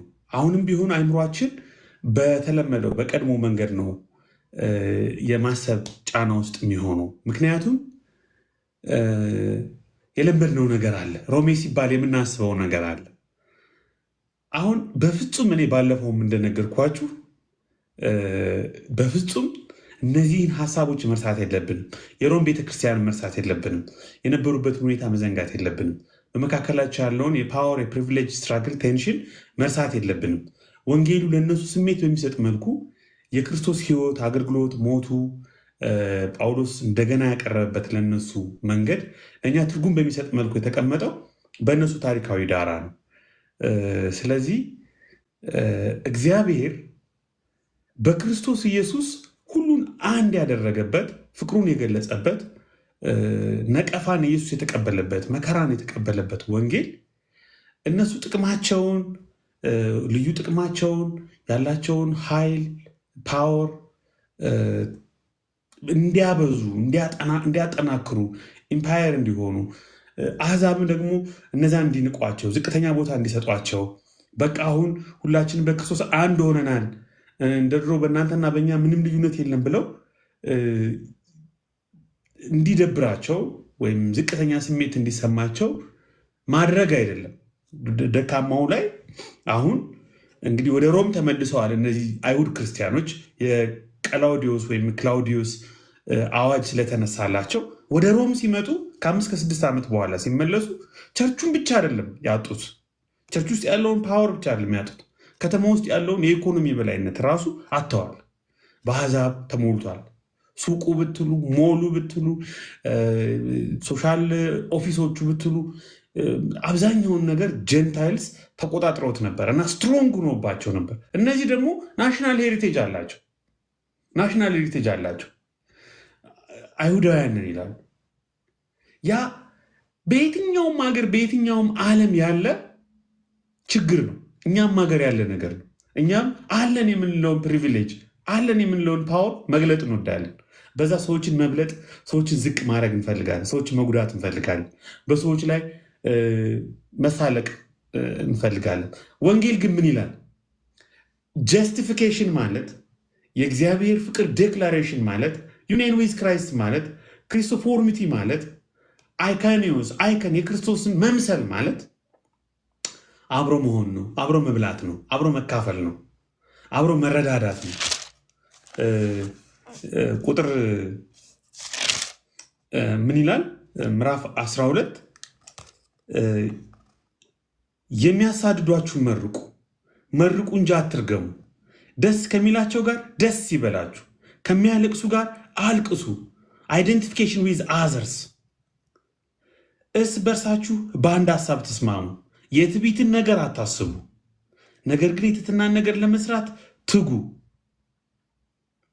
ጠላት ግን ቢራብ አብለው ቢጠማ አጠጣው። ይህን በማድረግ በራሱ ላይ የእሳት ፍም ትከምራለህ። ክፉን በመልካም አሸንፍ እንጂ በክፉ አትሸንፍ። ስለዚህ ይሄ እርዱ፣ በጸሎት ቅዱሳንን በሚያስፈልጋቸው እርዱ፣ እንግዶችን ለመቀበል ትጉ። እነዚህ ተግባራዊ የሚሰጥ በልግስና ይስጥ፣ የሚገዛ በትጋት ይግዛ፣ የሚምር በደስታ ይማር። ይሄ ሶሻል ኪዮሱን ሶሻል ተርሞይሉን የሚያክም የሚፈውስ ከክርስቶስ ሕይወትና ሞት የተቀዳ መድኃኒት ፕሪስክሪፕሽን ነው ጳውሎስ ለእነዚህ ሰዎች የሚሰጣቸው። ስለዚህ ዘሆል ቴዎሎጂ ኦፍ ፖል ሮሜ ላይ የምናገኘው በዛች ቤተክርስቲያን ውስጥ ካለው ስትራግል አሁንም በዓለም ላይ ከሚታየው የፓወር ስትራግል፣ የኢኮኖሚ ስትራግል፣ የኤትኒክ የብሔር ስትራግል እንደ መድኃኒት እንደ ፈውስ ያቀረበው እንትን ነው። ኤሚ ሂዷል። በጣም እናመሰግናል። ዳኒም ተባረክ። ጌታ ይባርካችሁ። ተጨማሪ ሪፍሌክሽን ጥያቄ ያላችሁ ሰዎች አንድ ቁጥር እየጻፋችሁ መግባት ትችላላችሁ።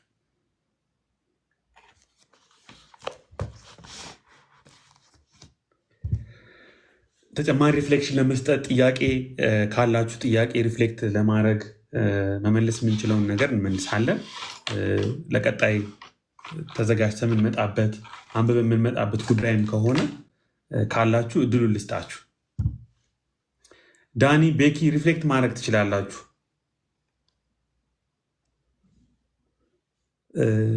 ታች ያላችሁ ምነተጉ ሉሊት መግባት ትችላላችሁ። ፓስተር ወጋየው መግባት ትችያለሽ፣ ፍላጎቱ ካለሽ። ዳኒም ይሰሙሻል ብዬ አስባለሁ።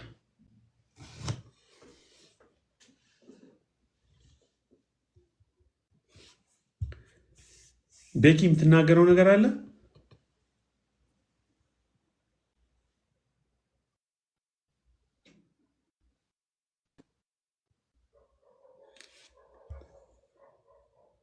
አሜን። ተባረኩ እናንተም። እኔም አመሰግናለሁ። ቴንኪዩ። ሉሊቷ እንኳን ደህና መጣሽ። ኤቢ እንኳን ደህና ቆያችሁኝ። ምንም የምናገረው ነገር የለኝም። ምናልባት መጨረሻ ላይ አናውንስመንት ምናልባት እንዴት እንደሆነ እንደምናካለው እንጂ ምንም። ኤቢ ምናልባት የሰው ልጅ የሰማውን ነገር ካልጻፈው ይባላል እና 20%ን ብቻ ነው የሚያስታውሰው ከሳምንት በኋላ እና ምናልባት ውስጣችን እንዲቀር የምታስበው በአንድ ደቂቃ ዛሬ የተነጋገርነውን ነገር ሰመራይዝ ብታደርገው ቅድም ሩት እንደጻፈችው አይነት ምንድን ነው ቴክ ሆማችን ምንድን ነው ብለህ ታስባለህ? ያ አይ ቲንክ በጣም ቆንጆ ጥያቄ ነው። በሚገርም ሁኔታ የሮሜ መጽሐፍ ጥሩ ተደርጎ ሪኮንስትራክት ሊደረግ ይችላል። በተለይም እነዚህ አራቱ ምዕራፎች አሁንም ቢሆን ቤት ሄዳችሁ ከሮሜ ምዕራፍ 12 እስከ 16 ያለውን በደንብ አንብቡት፣ ደጋግማችሁ አንብቡትና ሁለት ሴክሽን ይታያችኋል። ያለምንም ጥርጥር ሁለት ግሩፕ ይታያችኋል። የሆነ ደካማ እና ጠንካራ የሚባል ብርቱ እና ደካማ የሚባል ሁለት ግሩፕ አለ እና የሆኑ አካላት ብርቱ የሆኑ አካላት ፓወሩን አፐርሃንዱን ልዩ ጥቅሙን የተቆጣጠሩ አካላት ደካማ የሚባሉ አካላትን በሆነ ደረጃ ቸል የሚሏቸው የሚጎዷቸው ዝቅ አድርገው የሚያዩዋቸው ይመስላል። ይህም በደንብ በምናንበት ጊዜ ብርቱ የተባሉት አሕዛብ ናቸው። በሚገርም ሁኔታ ብርቱ የሚባሉት አሕዛብ ናቸው። ለምንድን ነው በሮም ቤተክርስቲያን ውስጥ አሕዛብ በጣም ፓወርፉል የሆኑት? አሕዛብ ክርስቲያኖች ማለት ነው።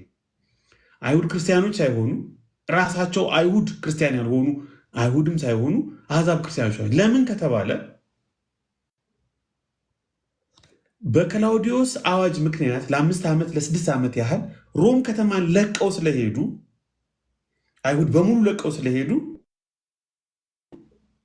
አሕዛብ ቤተክርስቲያኑንም ቤተመንግስቱንም ኢኮኖሚውንም ማህበራዊንም ሁሉንም ተቆጣጥረው ኤምፓወርዱ ነው ነበር።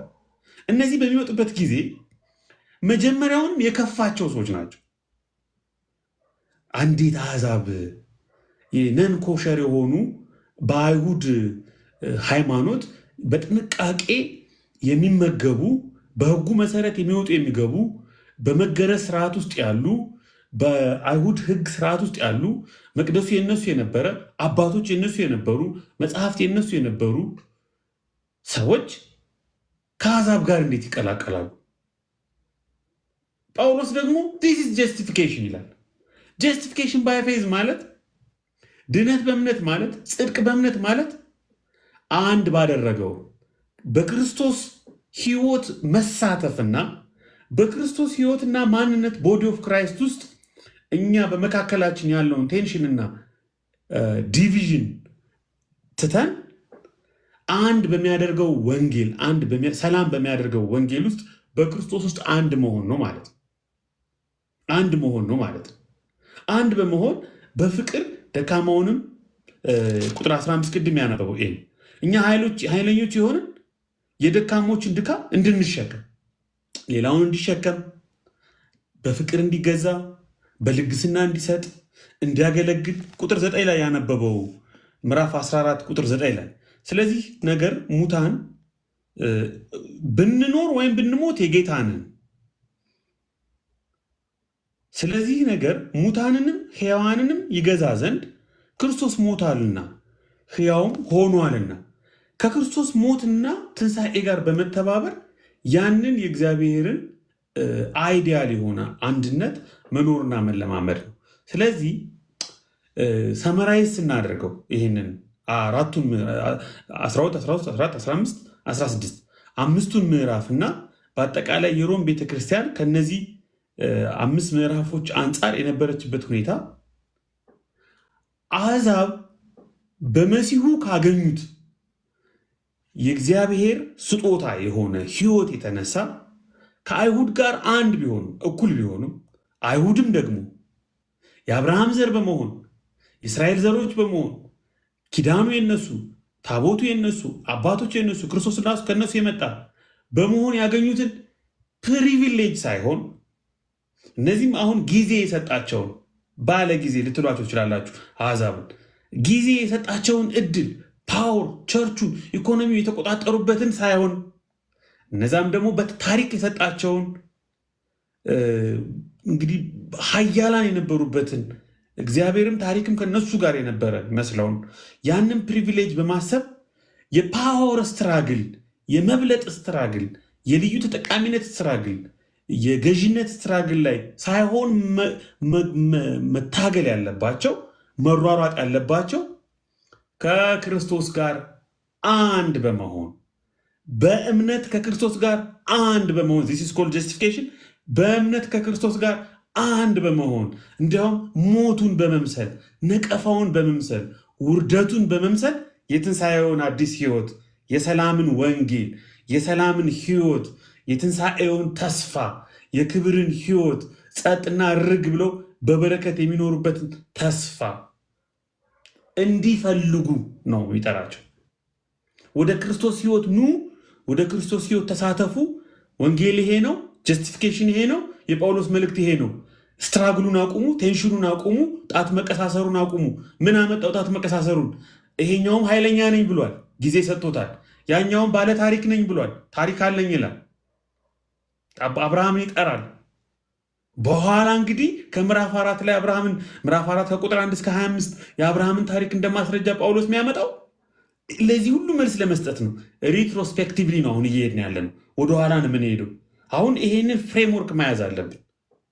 ኑ ወደ ክርስቶስ ሕይወት፣ ኑ ወደ አምላክ ሱታፌ፣ ፓርቲሲፔሽን ዊዝ ክራይስት፣ ዩኒየን ዊዝ ክራይስት፣ ወደ ሎከሱ፣ ወደ ሎካዩኑ፣ ወደ ኤፒሰንተሩ ፍጥረት ሁሉ ወደሚሰበሰብበት ሰሞን ወደሚደረግበት ወደ ማዕከላዊው ስፍራ ወደ ሰላሙ ሰገነት ወደ ኢየሱስ ኑ። ሃሌሉያ! በጣም ነው ደስ የሚል። ይህ ነው የእግዚአብሔር ጥሪ፣ የእግዚአብሔር ፍላጎት። ይህ ነው አንድ የሚያደርገን። ይህ ነው እውነተኛው ህይወታችን። ብንኖርም ለጌታ ነው፣ ብንሞትም ለጌታ ነው። ሞቱን ትንሣኤውን እንሁነው፣ እንምሰለው፣ ከእሱ ጋር እንሳተፍ። ስትራግሉን አቁሙ፣ ቴንሽኑን አቁሙ። አንተም ፓወርፉል ነው የምትለው ፓወርህን እርሳው። አንተም ደግሞ ፕሪቪሌጅ አለኝ፣ ልዩ ጥቅም አለኝ፣ የናሽናል ሄሪቴጅ ሂስቶሪካል ሄሪቴጅ አለኝ የምትለው ተወሱን። የሚጠቅመው አሁን የሚበልጠው አሁን በክርስቶስ መሆን ነው። የእግዚአብሔር ትኩረት ክርስቶስ ነው። የእግዚአብሔር ጥሪ ክርስቶስ ነው። የእግዚአብሔር ኒው ኮሚኒቲ ኦፍ ፌዝ ሜሲያኒክ ኮሚኒቲ ይሄ ነው። ዲስ ኢዝ ኮልድ ክሪስቶፎርሚቲ። ኢየሱስን መምሰል፣ ኢየሱስን መምሰል፣ በኢየሱስ መሆን። ጥምቀት ምንድን ነው? እዚህ ውስጥ መግባት ነው። ቅዱስ ቁርባን ምንድን ነው?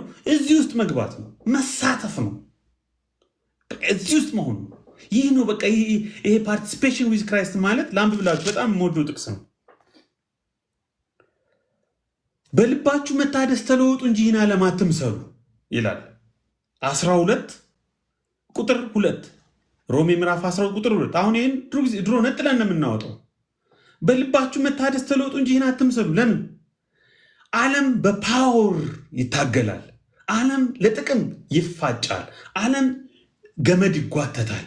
ዓለም ኃይልን ለማግኘት በገንዘብ፣ በብሔሩ፣ በጾታው፣ በሶሻል ስታተሱ፣ በፖለቲካል ስታተሱ ስትራግል ያደርጋል። አይ እናንተ ግን በልባችሁ ታደሱ። ምንድን ነው በልብ መታደስ? በልባችሁ መታደስ ተለወጡ። የታደሰ ህይወት፣ የእግዚአብሔርን ህይወት ተለማመዱ። ምንድን ነው እሱ? ምንድን ነው እሱ?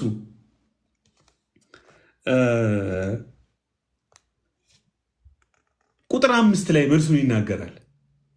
ሮሜ ምዕራፍ 12 ቁጥር 5 እንዲሁ ብዙዎች ስንሆን በክርስቶስ አንድ አካል ነን ይላል። ዋው! ሃሌሉያ ሃሌሉያ! በልባችሁ መታደስ ተለወጡ። ይሄን አትምሰሉ፣ ይሄን ዓለም አትምሰሉ። በዚህ ዓለም ውስጥ እንዳለው አይነት የህይወት ስርዓት ውስጥ አትሁኑ። ምንድን ነው ጳውሎስ? በልብ መታደስ። እንዲሁ ብዙዎች ስንሆን በክርስቶስ አንድ አካል ነን። በአካል ውስጥ መሆን ነው ለካ። እግዚአብሔር በአካሉ ውስጥ አድርጎ የሰላምን ወንጌል ሰበከን። ሮሜ ማለት የሰላም ወንጌል ነው። በቃ አሁን ጭቅጭቁን፣ ኃጢአቱን፣ አመፁን፣ ክፋቱን ተው። በጣም መወዳትን አንድ ሮሜ ምዕራፍ 15 ኦግስቲን ወደ ጌታ የመጣባትን ጥቅስ ላንብብላችሁ። ቅዱስ አውግስጢኖስ ወደ ጌታ የመጣበት ከእንቅልፍ የምትነሱበት ሰዓት አሁን ነው። ጭቅጭቁን፣ ቴንሽኑን፣ ስትራግሉን፣ ገመድ መጓተቱን ትታችሁ የምትነቁበት ሰዓት አሁን ነው። ካመንበት ይልቅ መዳናችን ዛሬ ወደኛ ቀርቧል። ሌሊቱ አልፏል፣ ቀኑም ቀርቧል። እንግዲህ የጨለማ ስራ አውጥተን የብርሃንን ጋሻ ጦር እንልበስ። በቀን እንደምንሆን በአግባብ እንመላለስ። በዘፈንና በስካር አይሁን፣ በዝሙትና በመዳራት አይሁን፣ በክርክርና በቅናት አይሁን። ነገር ግን ጌታን ኢየሱስ ክርስቶስን በልባችሁ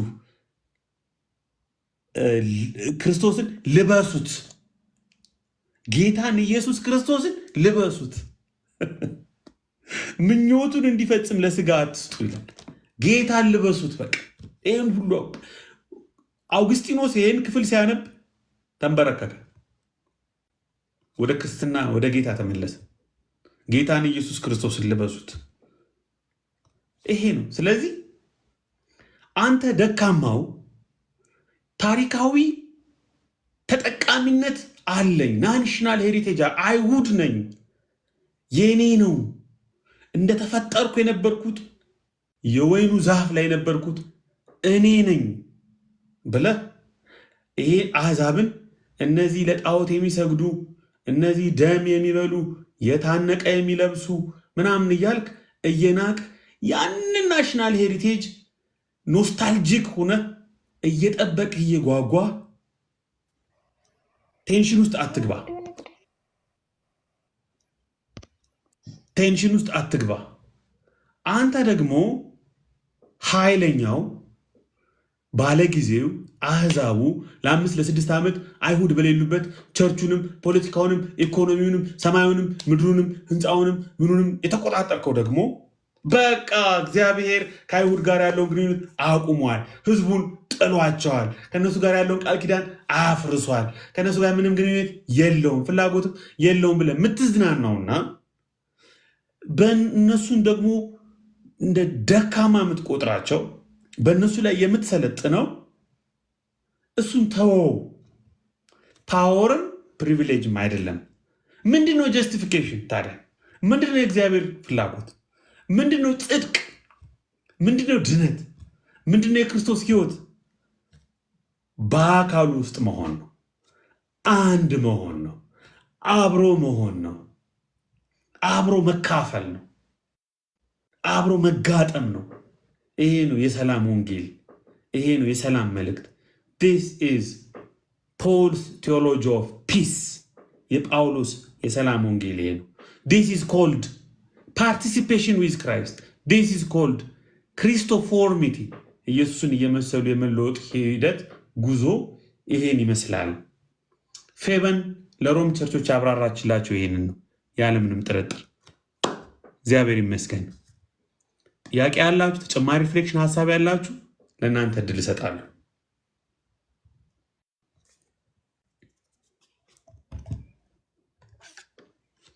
ኤቢ ምናልባት አንድ የገባኝ ነገር በተለይ ምዕራፍ 16 ላይ ያለው ሀሳብ ከጠራቸው እነዚህ 26 ሰዎች እንዴት የተመረጡበት 7-8 የሚሆኑ አይሁዶች ወደ 19-20 የሚሆኑ አህዛቦች ፕሮሚነንት የሆኑ በቤተ ክርስቲያን መስፋፋት ውስጥ ሮል ያላቸው አገልጋዮች መጠቀሳቸው ራሱ እንዴት ጳውሎስ ዳይቨርሲቲን ሪኮግናይዝ ያደረግ እንደነበረ የሚያሳይ ሀሳብ ሆኖ አግኝቼዋለሁ እና ከነበረው ትራዲሽን ጋር በተለይ ከዛ ዘመን ከነበረው ኢቨን ፔገን ሪሊጅን ውስጥ የሴቶችን ሮል በጣም ወደ ታች ፑሽ ማድረግ ነበር እና በዛ ውስጥ እነ ፌበንን እነ ዩኒያን ሪኮግናይዝ ማድረጉ ራሱ ካውንተር ካልቸራል ከነበረው ታሪክ ተጻራሪ እንደነበር እና ምናልባት አሁን ካለው ሪያሊቲ ጋር ስናየው እንደሚታሰበው ክርስትና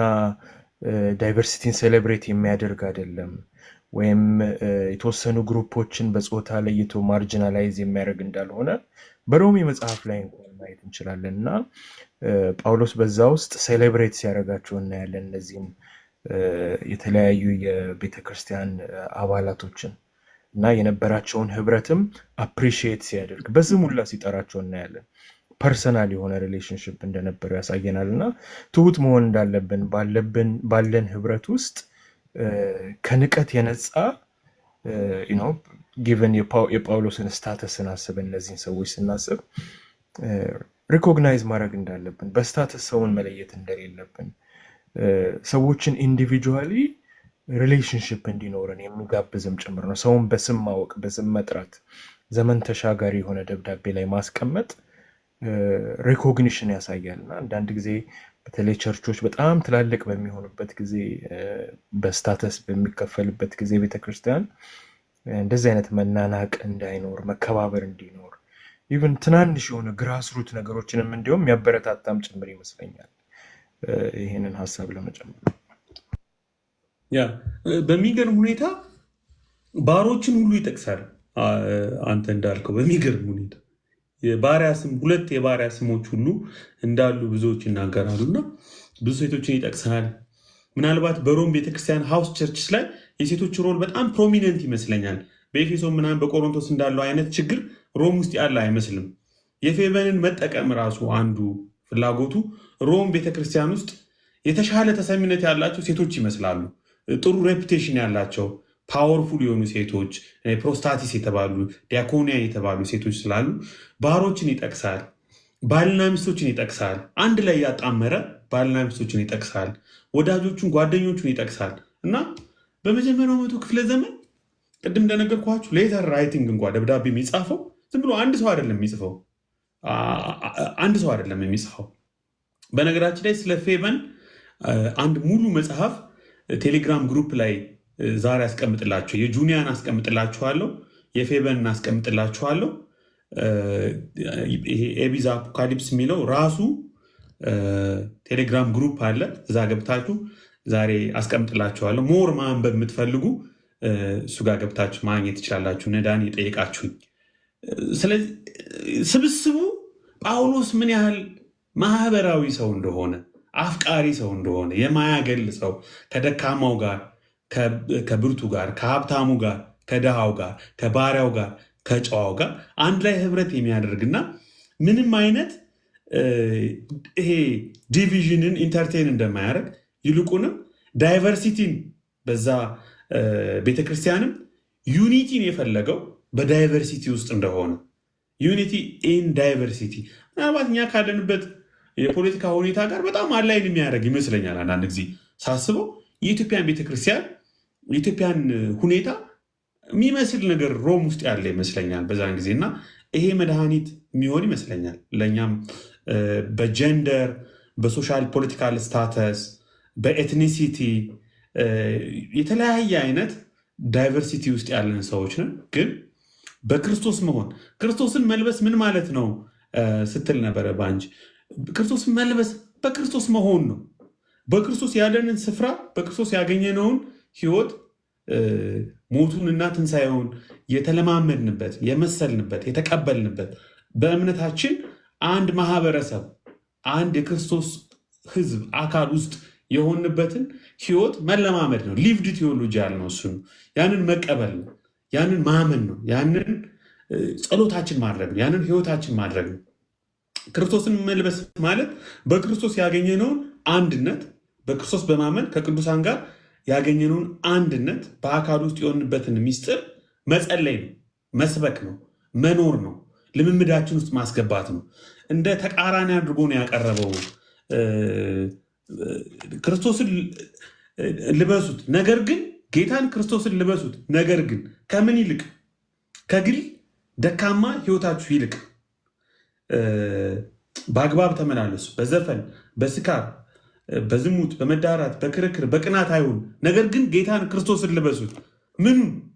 ሞቱን ልበሱት፣ ትንሣኤውን ልበሱት፣ ነቀፋውን ልበሱት፣ መገፋቱን ፕሪቪሌጁን መጣሉን ልበሱት። እሱ ፕሪቪሌጁን ትቷል፣ እናንተ ለፕሪቪሌጅ ትታገላላችሁ።